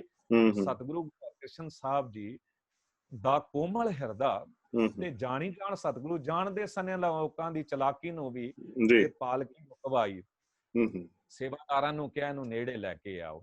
ਸਤਿਗੁਰੂ ਜੀ ਨੇ ਜਦ ਨਿਗਾਹ ਭਰ ਕੇ ਕਿਰਪਾ ਰੂਪੀ ਨਿਗਾਹ ਨਾਲ ਇਹਨੂੰ ਵੇਖਿਆ, ਤੇ ਆਪਣਾ ਨਿਜੀ ਰੁਮਾਲ ਪਿਆਰ ਨਾਲ ਇਹਦੇ ਸਰੀਰ ਉੱਤੇ ਘੁਮਾ ਕੇ ਤੇ ਪਿਆਰ ਦੇ ਕੇ, ਤੇ ਜਦ ਕਿਰਪਾ ਰੂਪੀ ਨਿਗਾਹ ਨਾਲ ਵੇਖਿਆ, ਬਸ ਉਹੀ ਕਿਰਪਾ ਹੋ ਗਈ। ਸ੍ਰੀ ਹਰਿ ਕ੍ਰਿਸ਼ਨ ਧਿਆਈ ਹੈ ਜਿਸ ਡਿਠੇ ਸਭ ਦੁੱਖ ਓਹੋ, ਉਹ ਰੋਗ ਦੂਰ ਹੋ ਗਿਆ, ਕਾਇਆ ਅਰੋਗ ਹੋ ਗਈ। ਉਹ ਨਿੰਦਾ ਕਰਨਾ ਚਾਹੁੰਦੇ ਸਨ ਸਗੋਂ ਸਤਿਗੁਰੂ ਜੀ ਦੀ, ਉਹ ਉਸਤਤ ਹਰ ਪਾਸੇ ਫੈਲ ਗਈ। ਦੇਖੋ ਇੱਥੇ ਨਾ ਕੁਝ ਤਰਕਵਾਦੀ ਲੋਕ, ਇਹ ਗੱਲ ਕਹਿਣੀ ਜ਼ਰੂਰੀ ਹੈ ਕਿਉਂਕਿ ਦਾਸ ਵੀ ਬੜਾ ਤਰਕਵਾਦੀ ਹੁੰਦਾ ਸੀ, ਤੇ ਜਦ ਬੰਗਲਾ ਸਾਹਿਬ ਸੇਵਾਵਾਂ ਹੈ ਜੇ ਹੈਡ ਗ੍ਰੰਥੀਆਂ 8 ਸਾਲ ਲਗਭਗ ਨਿਭਾਈਆਂ, ਤੇ ਮੇਰੇ ਸਾਹਮਣੇ ਇਹ ਗੱਲਾਂ ਆਈਆਂ, ਤੇ ਕਈਆਂ ਨੇ ਕਹਿ ਦਿੱਤਾ ਕਿ ਗਿਆਨੀ ਜੀ, ਜੇ ਅਸੀਂ ਪ੍ਰਤੱਖ ਵੇਖ ਰਹੇ ਹਾਂ ਕਿ ਬੰਗਲਾ ਸਾਹਿਬ ਤੋਂ ਅੱਖਾਂ ਦੀ ਰੌਸ਼ਨੀ ਮਿਲ ਗਈ ਕਿਸੇ ਨੂੰ, ਜੇ ਅਸੀਂ ਵੇਖ ਰਹੇ ਹਾਂ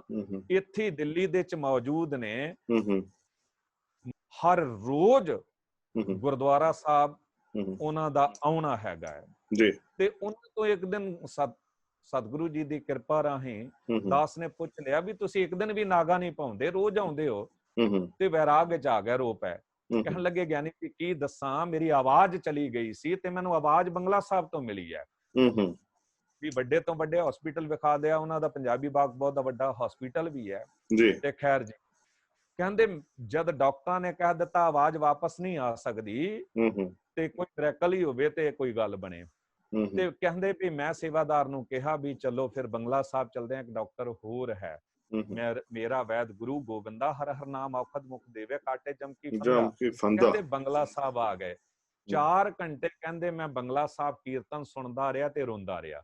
ਜਦ ਬਾਹਰ ਨਿਕਲਿਆ, ਅੰਮ੍ਰਿਤ ਜਲ ਲੈ ਕੇ ਜਦ ਛਕਿਆ ਏ ਤੇ ਕਹਿੰਦੇ ਕਿ ਮੇਰੀ ਆਵਾਜ਼ ਉਸੇ ਵੇਲੇ ਆ ਗਈ।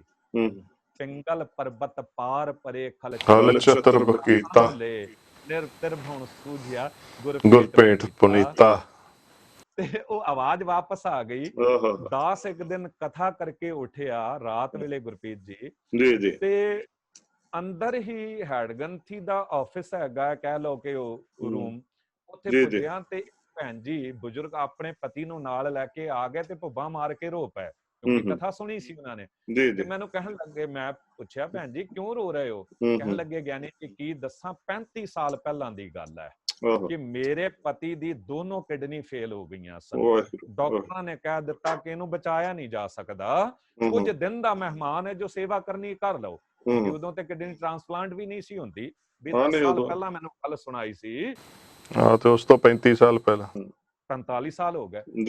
ਤੇ ਕਹਿੰਦੇ ਵੀ ਮੈਂ ਆਪਣੇ ਪਤੀ ਦਾ ਹੱਥ ਫੜਿਆ ਤੇ ਸਿੱਧਾ ਬੰਗਲਾ ਸਾਹਿਬ ਲੈ ਕੇ ਆਈ ਤੇ ਕਹਿੰਦੇ ਚੌਫਾਲ ਮੈਂ ਨਾ ਡਿੱਗ ਪਈ ਗੁਰੂ ਦੇ ਚਰਨਾਂ 'ਚ ਤੇ ਪੁਕਾਰ ਕੀਤੀ ਗੁਰੂ ਗ੍ਰੰਥ ਸਾਹਿਬ ਜੀ, ਗੁਰੂ ਹਰਕ੍ਰਿਸ਼ਨ ਸਾਹਿਬ ਜੀ ਨੂੰ ਕਿ ਮੇਰੇ ਸਿਰ ਦੇ ਸਾਈਂ ਨੂੰ ਜਿਸ ਤਰ੍ਹਾਂ ਮਰਜ਼ੀ ਤੁਸੀਂ ਬਚਾਉਣਾ ਹੈ।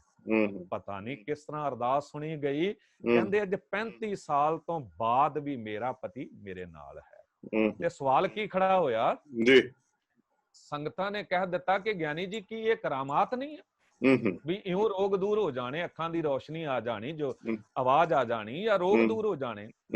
ਤੇ ਦਾਸ ਨੇ ਉਦੋਂ ਕਿਹਾ ਨਹੀਂ, ਇਹ ਕਰਾਮਾਤ ਨਹੀਂ ਹੈ। ਦੇਖੋ ਕਰਾਮਾਤ ਗੁਰੂ ਕਦੀ ਨਹੀਂ ਵਿਖਾਉਂਦਾ। ਕਰਾਮਾਤ ਅਸੀਂ ਕਿਸ ਨੂੰ ਕਹਿੰਦੇ ਆ? ਅੱਜ ਜਿਤਨੇ ਵੀ ਤਰਕਵਾਦੀ ਨੇ ਨਾ ਉਹ ਸੁਣ ਲੈਣ ਥੋੜਾ ਜਿਹਾ ਕਿ ਕਰਾਮਾਤ ਕਿਸ ਨੂੰ ਕਹਿੰਦੇ ਨੇ। ਕਰਾਮਾਤ ਦੋ ਸ਼ਬਦਾਂ ਦਾ ਜੋੜ ਹੈ, ਜਿਸ ਤਰ੍ਹਾਂ ਰਾਮਈਆ ਨਾ, ਰਾਮ ਪਲਸ ਮਈਆ ਰਾਮਈਆ। ਹਾਂ, ਮਈਆ ਮਾਂ ਤੇ ਰਾਮ ਸ੍ਰਿਸ਼ਟੀ ਚ ਰਮਿਆ ਹੋਇਆ ਤੇ ਉਹਨੂੰ ਮਾਂ ਦਾ ਸੰਬੋਧਨ ਦਿੱਤਾ ਭਗਤ ਨੇ। ਇਉਂ ਬਿਲਕੁਲ ਕਰਾਮਾਤ ਸ਼ਬਦ ਦੋ ਸ਼ਬਦਾਂ ਦਾ ਜੋੜ ਹੈ, ਕਰਮ ਪਲਸ ਅਤ। ਕਰਾਮਾਤ ਜਿੱਥੇ ਕਰਮ ਦੀ ਅਤ ਹੋ ਜਾਵੇ। ਹੁਣ ਕਰਮ ਦੀ ਅਤ ਕੀ ਹੈ?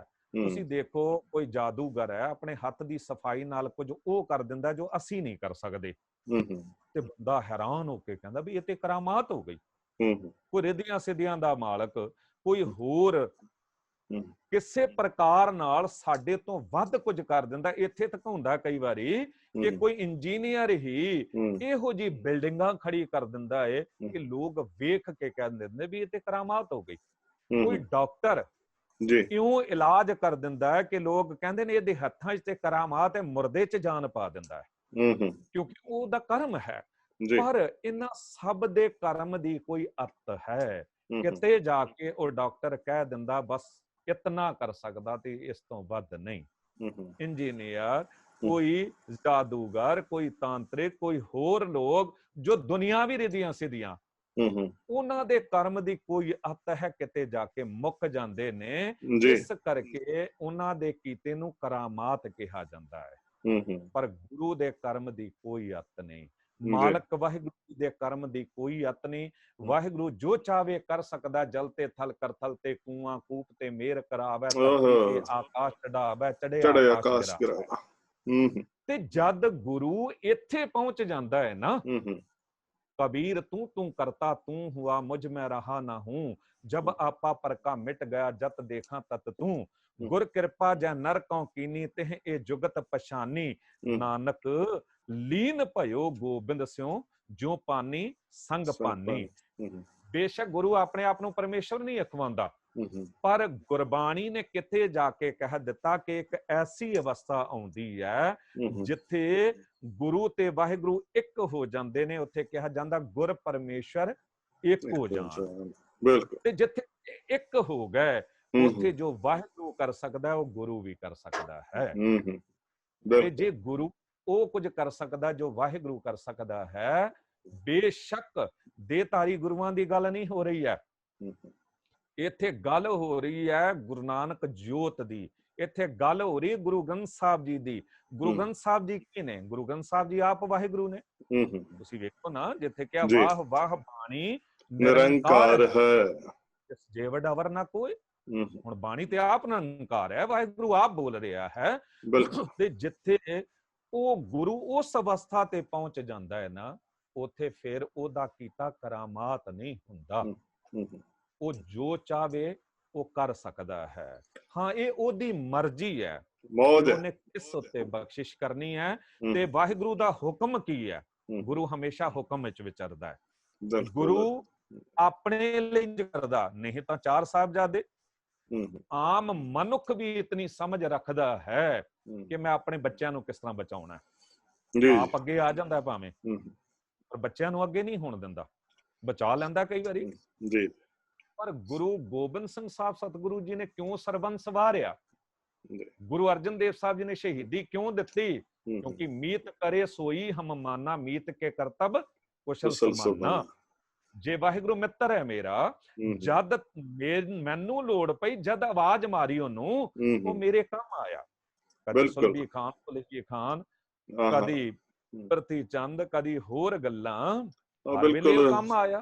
ਸੁਲਹੀ ਤੇ ਨਾਰਾਇਣ ਰਾਖੇ ਬਿਲਕੁਲ, ਸੁਲਹੀ ਤੇ ਨਾਰਾਇਣ ਰਾਖੇ ਸਾਰੇ ਪ੍ਰਮਾਣ ਇਹ ਵੀ ਗੁਰੂ ਕੀ ਬਾਣੀ ਦੇ ਵਿੱਚ ਸਾਨੂੰ ਪ੍ਰਾਪਤ ਹੁੰਦੇ ਨੇ।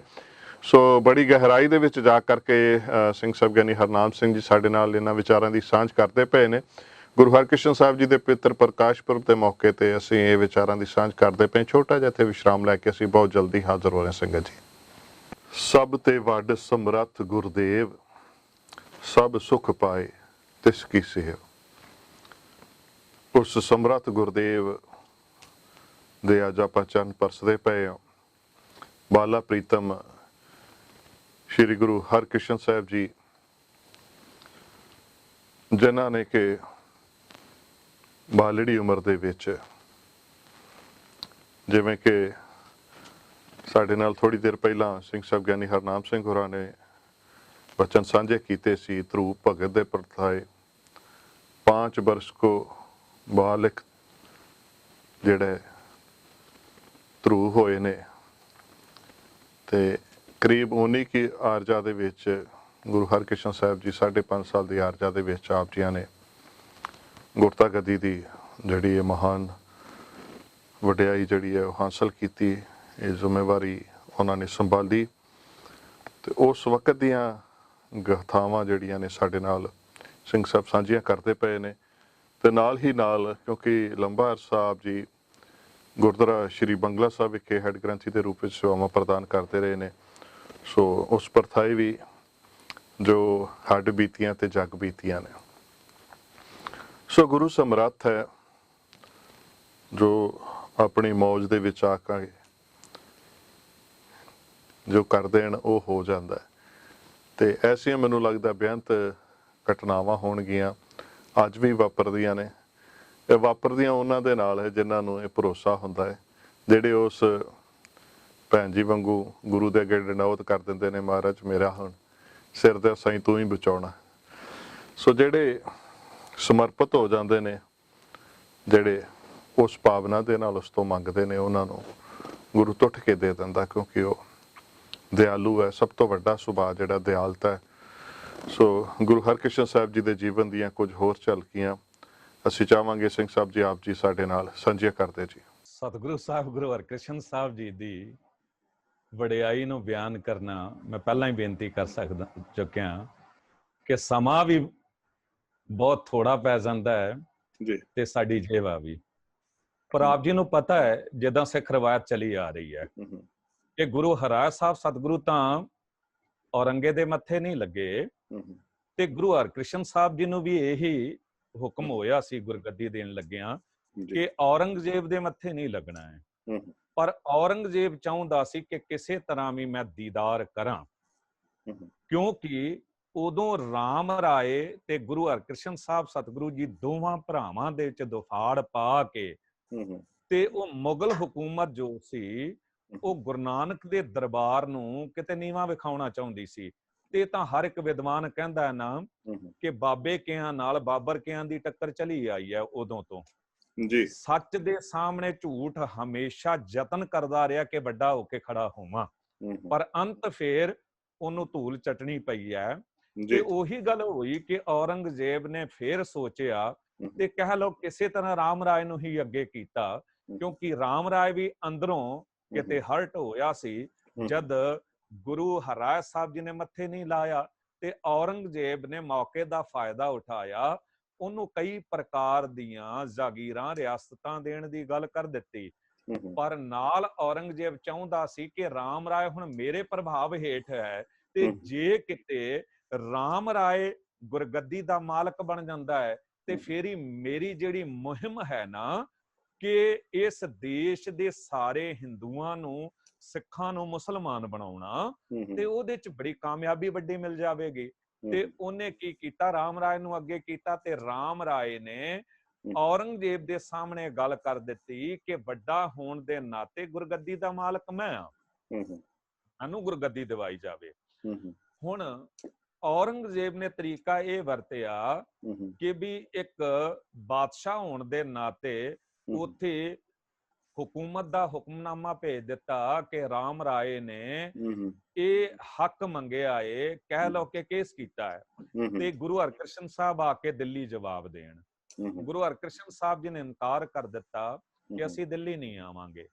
ਇਹ ਝਗੜਾ ਜਦ ਔਰੰਗਜ਼ੇਬ ਵੱਲੋਂ ਵਧਣ ਲੱਗਾ ਤੇ ਰਾਜਾ ਜੈ ਸਿੰਘ ਮਿਰਜ਼ਾ ਵਿੱਚ ਪਿਆ, ਤੇ ਉਹਨੇ ਬੇਨਤੀ ਕੀਤੀ, ਸਤਿਗੁਰੂ ਜੀ ਤੁਸੀਂ ਔਰੰਗਜ਼ੇਬ ਲਈ ਬੇਸ਼ੱਕ ਨਾ ਆਓ, ਪਰ ਦਿੱਲੀ ਦੀ ਸੰਗਤ ਜਿਹੜੀ ਹੈ, ਇਸ ਇਲਾਕੇ ਦੀ ਸੰਗਤ ਜਿਹੜੀ, ਇੱਥੇ ਪਹਿਲਾਂ ਵੀ ਗੁਰੂ ਆਉਂਦੇ ਰਹੇ ਨੇ, ਗੁਰੂ ਨਾਨਕ ਦੇਵ ਸਾਹਿਬ ਜੀ ਆਏ ਨੇ, ਗੁਰੂ ਹਰਗੋਬਿੰਦ ਸਾਹਿਬ ਆਏ ਨੇ, ਤੇ ਆਪ ਜੀ ਵੀ ਆਓ, ਤੇ ਇੱਥੇ ਤੁਸੀਂ ਔਰੰਗਜ਼ੇਬ ਵੱਲ ਨਾ ਜਾਣਾ, ਤੁਸੀਂ ਮੇਰੇ ਬੰਗਲੇ 'ਚ ਠਹਿਰਨਾ। ਹੁਣ ਜਾਣੀ ਜਾਣ ਸਤਿਗੁਰੂ, ਦੇਖੋ ਗੁਰੂ ਦੀਆਂ ਗੁਰੂ ਜਾਣੇ, ਜੇ ਗੁਰੂ ਹਰਕ੍ਰਿਸ਼ਨ ਸਾਹਿਬ ਸਤਿਗੁਰੂ ਜੀ ਉੱਥੋਂ ਨਾ ਤੁਰਦੇ ਤੇ ਅੱਜ ਪੰਜੋਖਰੇ ਦੇ ਵਿੱਚ ਜਿੱਥੇ ਪੰਜੋਖਰਾ ਸਾਹਿਬ ਬਣ ਗਿਆ, ਉਹ ਮਹਾਨ ਅਸਥਾਨ ਉਹ ਵੀ ਨਹੀਂ ਸੀ ਬਣਨਾ। ਤੇ ਜੇ ਕਿਤੇ ਬੰਗਲਾ ਸਾਹਿਬ ਨਾ ਆ ਕੇ ਟਿਕਦੇ ਤੇ ਅਜੇ ਬੰਗਲਾ ਸਾਹਿਬ ਵਰਗਾ ਮਹਾਨ ਅਸਥਾਨ ਇਹ ਗੁਰਦੁਆਰਾ ਸਾਹਿਬ ਵੀ ਹੋਣ ਦੇ ਚ ਨਾ ਆਉਂਦਾ। ਤੇ ਗੁਰੂ ਹਰਕ੍ਰਿਸ਼ਨ ਸਾਹਿਬ ਜੀ ਨੇ ਬੇਅੰਤ ਸੰਗਤਾਂ ਦੇ ਰੋਗ ਵੀ ਦੂਰ ਕਰਨੇ ਸਨ, ਤੇ ਗੁਰੂ ਹਰਕ੍ਰਿਸ਼ਨ ਸਾਹਿਬ ਸਤਿਗੁਰੂ ਜੀ ਰਾਜਾ ਜੈ ਸਿੰਘ ਮਿਰਜ਼ਾ ਦੀ ਬੇਨਤੀ ਨੂੰ ਪ੍ਰਵਾਨ ਕਰਕੇ ਦਿੱਲੀ ਵੱਲ ਤੁਰ ਪਏ। ਜਦ ਦਿੱਲੀ ਵੱਲ ਤੁਰੇ ਨੇ ਤੇ ਬੇਅੰਤ ਸੰਗਤਾਂ ਨਾਲ ਤੁਰ ਪਈਆਂ, ਤੇ ਜਿਨ੍ਹਾਂ ਦਾ ਜੀਵਨ ਸੀ ਗੁਰ ਕਾ ਦਰਸ਼ਨ ਦੇਖ ਦੇਖ ਜੀਵਾਂ, ਗੁਰ ਕੇ ਚਰਨ ਧੋਏ ਧੋਏ ਪੀਵਾਂ, ਉਹ ਰਹਿ ਨਹੀਂ ਪਾਉਂਦੀਆਂ ਸਨ ਗੁਰੂ ਤੋਂ ਬਿਨਾਂ। ਤੇ ਪੰਜੋਖਰੇ ਜਦ ਪੁੱਜੇ, ਇੱਥੇ ਸੰਗਤ ਦਾ ਬੜਾ ਵੱਡਾ ਇਕੱਠ ਹੋ ਗਿਆ। ਜਦ ਪਤਾ ਲੱਗਾ ਲੋਕਾਂ ਨੂੰ ਕਿ ਗੁਰੂ ਨਾਨਕ ਜੋਤ ਗੁਰੂ ਹਰਕ੍ਰਿਸ਼ਨ ਸਾਹਿਬ ਆਏ ਨੇ, ਤੇ ਇੱਥੇ ਕੁਝ ਦਿਨ ਸਤਿਗੁਰੂ ਰੁਕੇ ਤੇ ਦੀਵਾਨ ਸਜਣ ਲੱਗੇ ਜੀ। ਤੇ ਕਈ ਵਾਰੀ ਤੁਸੀਂ ਇਹ ਸਿੱਖ ਰਵਾਇਤ ਸੁਣਦੇ ਆਇਓ ਕਿ ਪੰਡਤ ਲਾਲ ਚੰਦ, ਜੋ ਆਪਣੇ ਆਪ ਨੂੰ ਬੜਾ ਵਿਦਵਾਨ ਸਮਝਦਾ ਸੀ, ਉਹਨੇ ਜਦ ਵੇਖੀ ਇੰਨੀ ਸੰਗਤ, ਇੰਨੀ ਲੋਕਾਂ 'ਚ ਸ਼ਰਧਾ, ਕੌਣ ਆਇਆ ਹੈ? ਕਿਸੇ ਨੇ ਦੱਸਿਆ ਗੁਰੂ ਹਰਕ੍ਰਿਸ਼ਨ ਸਾਹਿਬ। ਕਿੰਨੀ ਉਮਰ ਹੈ? 5.5 ਸਾਲ ਦੀ ਉਮਰ 'ਚ ਕਹਿੰਦੇ ਗੁਰਗੱਦੀ ਮਿਲੀ ਹੈ। ਤੇ ਹੈਰਾਨ ਹੋ ਗਿਆ ਬਈ ਉਹਨੇ ਗੱਲ ਕਰ ਦਿੱਤੀ ਕਿ ਸ੍ਰੀ ਕ੍ਰਿਸ਼ਨ ਨੇ ਗੀਤਾ ਉਚਾਰਨ ਕੀਤੀ ਹੈ, ਤੇ ਇਹ ਕੀ ਉਹਦੇ ਅਰਥ ਕਰ ਸਕਣਗੇ? ਸਿੱਖਾਂ ਨੇ ਕਿਹਾ ਕਿ ਤੁਸੀਂ ਆਪ ਅੱਗੇ ਹੋ ਕੇ ਪੁੱਛ ਲਓ। ਪੰਡਤ ਲਾਲ ਚੰਦ ਥੋੜੀ ਆਕੜ ਤੇ ਹਉਮੈ 'ਚ ਅੰਦਰ ਗਿਆ ਸਤਿਗੁਰੂ ਕੋਲ, ਤੇ ਇਹ ਬਚਨ ਜਦ ਕੀਤਾ, ਸਤਿਗੁਰੂ ਨੇ ਮੁਸਕਰਾਉਂਦਿਆਂ ਕਹਿ ਦਿੱਤਾ, ਪੰਡਤ ਜੀ ਜੇ ਅਸੀਂ ਗੀਤਾ ਦੇ ਅਰਥ ਕਰ ਵੀ ਦਿੱਤੇ, ਤੁਹਾਡੀ ਤਸੱਲੀ ਨਹੀਂ ਹੋਵੇਗੀ, ਕਿਉਂਕਿ ਤੁਹਾਡੇ ਅੰਦਰ ਦੀ ਜਾਣਦੇ ਹਾਂ ਅਸੀਂ। ਤੁਸੀਂ ਮਨ ਨੂੰ ਫਿਰ ਇਹ ਦਲੀਲ ਦੇਣੀ ਹੈ ਕਿ ਗੁਰੂਆਂ ਦੇ ਪੁੱਤਰ ਨੇ ਛੋਟੇ ਹੁੰਦਿਆਂ ਹੀ ਅਰਥ ਪੜ੍ਹਾ ਦਿੱਤੇ ਗਏ ਹੋਣਗੇ, ਤੇ ਜੇ ਤੂੰ ਗੁਰੂ ਨਾਨਕ ਦੀ ਬਰਕਤ ਜਾਣਨਾ ਚਾਹੁੰਦਾ ਹੈ ਤੇ ਮਾਲਕ ਵਾਹਿਗੁਰੂ ਜੀ ਦੇ ਬਚਨਾਂ ਨੂੰ ਸਮਝਣਾ ਚਾਹੁੰਦਾ ਹੈ, ਤੇ ਕਿਹਾ ਜਾਂਦਾ ਨਾ ਕੋ ਮੂਰਖ ਨਾ ਕੋ ਸਿਆਣਾ, ਵਰਤੈ ਸਭ ਕੇ ਤੇਰਾ ਭਾਣਾ। ਤੂੰ ਜਿਸ ਨੂੰ ਮਰਜ਼ੀ ਲਿਆ ਉਸ ਤੋਂ ਅਰਥ ਕਰਾ ਦਿੰਦੇ ਆ। ਹੁਣ ਇਹ ਇਲਾਕੇ ਦਾ ਜਾਣਕਾਰ ਬੰਦਾ ਸੀ, ਇਹਨੂੰ ਪਤਾ ਸੀ ਕਿ ਝੱਜੂ ਝਿਊਰ ਜੋ ਹੈ ਉਹ ਜ਼ੁਬਾਨ ਤੋਂ ਬੋਲ ਨਹੀਂ ਸਕਦਾ ਚੰਗੀ ਤਰ੍ਹਾਂ, ਕੰਨਾਂ ਤੋਂ ਸੁਣ ਨਹੀਂ ਸਕਦਾ, ਤੇ ਬਿਲਕੁਲ ਮੂਰਖ ਨਾ ਸਮਝ ਅਨਪੜ੍ਹ ਬੰਦਾ ਹੈ। ਕਿ ਉਹਨੂੰ ਫੜ ਕੇ ਲੈ ਆਇਆ, ਵੇਖਦਾ ਕਿਸ ਤਰ੍ਹਾਂ ਅਰਥ ਕਰਾਉਂਦੇ ਨੇ। ਸਮਰੱਥ ਗੁਰੂ ਦੇ ਸਾਹਮਣੇ ਆ ਕੇ ਬਿਠਾ ਦਿੱਤਾ, ਜਿਸ ਗੁਰੂ ਬਾਰੇ ਆਪਾਂ ਹੁਣੇ ਗੱਲ ਕਰ ਰਹੇ ਸੀ ਕਿ ਪਿੰਗਲ ਪਰਬਤ ਪਾਰ ਪਰੇ ਖਲ ਮੂਰਖ, ਖਲ ਚਤੁਰ ਬਗੀਤਾ, 4 ਵੇਦਾਂ ਦਾ ਗਿਆਤਾ ਹੋ ਸਕਦਾ ਹੈ, ਤੇ 4 ਵੇਦ ਤੇ ਕੀ ਪੂਰੀ ਸ੍ਰਿਸ਼ਟੀ ਦਾ ਗਿਆਤਾ ਹੋ ਜਾਂਦਾ ਹੈ। ਤੇ ਉਹਨੂੰ ਲਿਆਇਆ, ਇਸ ਤੋਂ ਕਰਾਓ ਅਰਥ। ਸਤਿਗੁਰੂ ਗੁਰੂ ਹਰਕ੍ਰਿਸ਼ਨ ਸਾਹਿਬ ਜੀ ਨੇ ਜਿਸ ਵੇਲੇ ਕਿਰਪਾ ਰੂਪੀ ਨਿਗਾਹ ਭਰ ਕੇ ਇਹਦੇ ਵੱਲ ਵੇਖਿਆ, ਤੇ ਉਹ ਕਿਰਪਾ ਰੂਪੀ ਨਿਗਾਹ ਦੇ ਵਿੱਚ ਉਹ ਬਰਕਤ ਸੀ ਕਿ ਇਹ ਜਿਹੜਾ ਛੱਜੂ ਝਿਊਰ ਸੀ, ਇਹ ਇਤਨਾ ਵਿਦਵਾਨ ਹੋ ਗਿਆ, ਇਹਦੇ ਉੱਤੇ ਐਸੀ ਕਿਰਪਾ ਹੋ ਗਈ ਖਲ ਚਤੁਰ ਬਕੀਤਾ ਵਾਲੀ, ਕਿ ਇਹਨੇ ਐਸੇ ਐਸੇ ਪ੍ਰਮਾਣ ਦੇ ਕੇ ਗੀਤਾ ਦੇ ਅਰਥ ਕੀਤੇ ਕਿ ਸੰਗਤ ਉੱਥੇ ਬੈਠੀ ਆ ਸ਼ਸ਼ ਕਰ ਉਠੀ, ਪੰਡਤ ਲਾਲ ਚੰਦ ਚਰਨਾਂ ਉੱਤੇ ਡਿੱਗਿਆ, ਅੱਖਾਂ ਚ ਅਥਰੂ, ਹੰਕਾਰ ਟੁੱਟ ਗਿਆ। ਤੇ ਸਤਿਗੁਰੂ ਨੇ ਕਹਿ ਦਿੱਤਾ, ਪੰਡਤ ਜੀ ਤੁਸੀਂ ਆਪਣੇ ਆਪ ਨੂੰ ਵਿਦਵਾਨ ਸਮਝਦੇ ਹੋ, ਤੇ ਵਿਦਵਤਾ ਇੱਕ ਦੀਵਾ ਹੈ, ਗਿਆਨ ਇੱਕ ਦੀਵਾ ਹੈ, ਪਰ ਯਾਦ ਰੱਖਣਾ ਦੀਵੇ ਦਾ ਕੰਮ ਹੁੰਦਾ ਚਾਨਣਾ ਦੇਣਾ, ਪਰ ਦੀਵੇ ਦੀ ਜੇ ਗਲਤ ਵਰਤੋਂ ਹੋ ਜਾਵੇ ਤੇ ਉਸੇ ਦੀਵੇ ਨਾਲ ਕਈ ਵਾਰੀ ਘਰ ਨੂੰ ਅੱਗ ਵੀ ਲੱਗ ਜਾਂਦੀ ਹੈ। ਬਿਲਕੁਲ। ਅੱਜ ਕੱਲ ਸਿੰਘ ਸਾਹਿਬ ਜੀ, ਅੱਜ ਕੱਲ ਵੀ ਬੜੇ ਸਾਰੇ ਦੀਵੇ ਅੱਗ ਲਾਉਣ ਦਾ ਕੰਮ ਕਰਦੇ ਪਏ ਨੇ।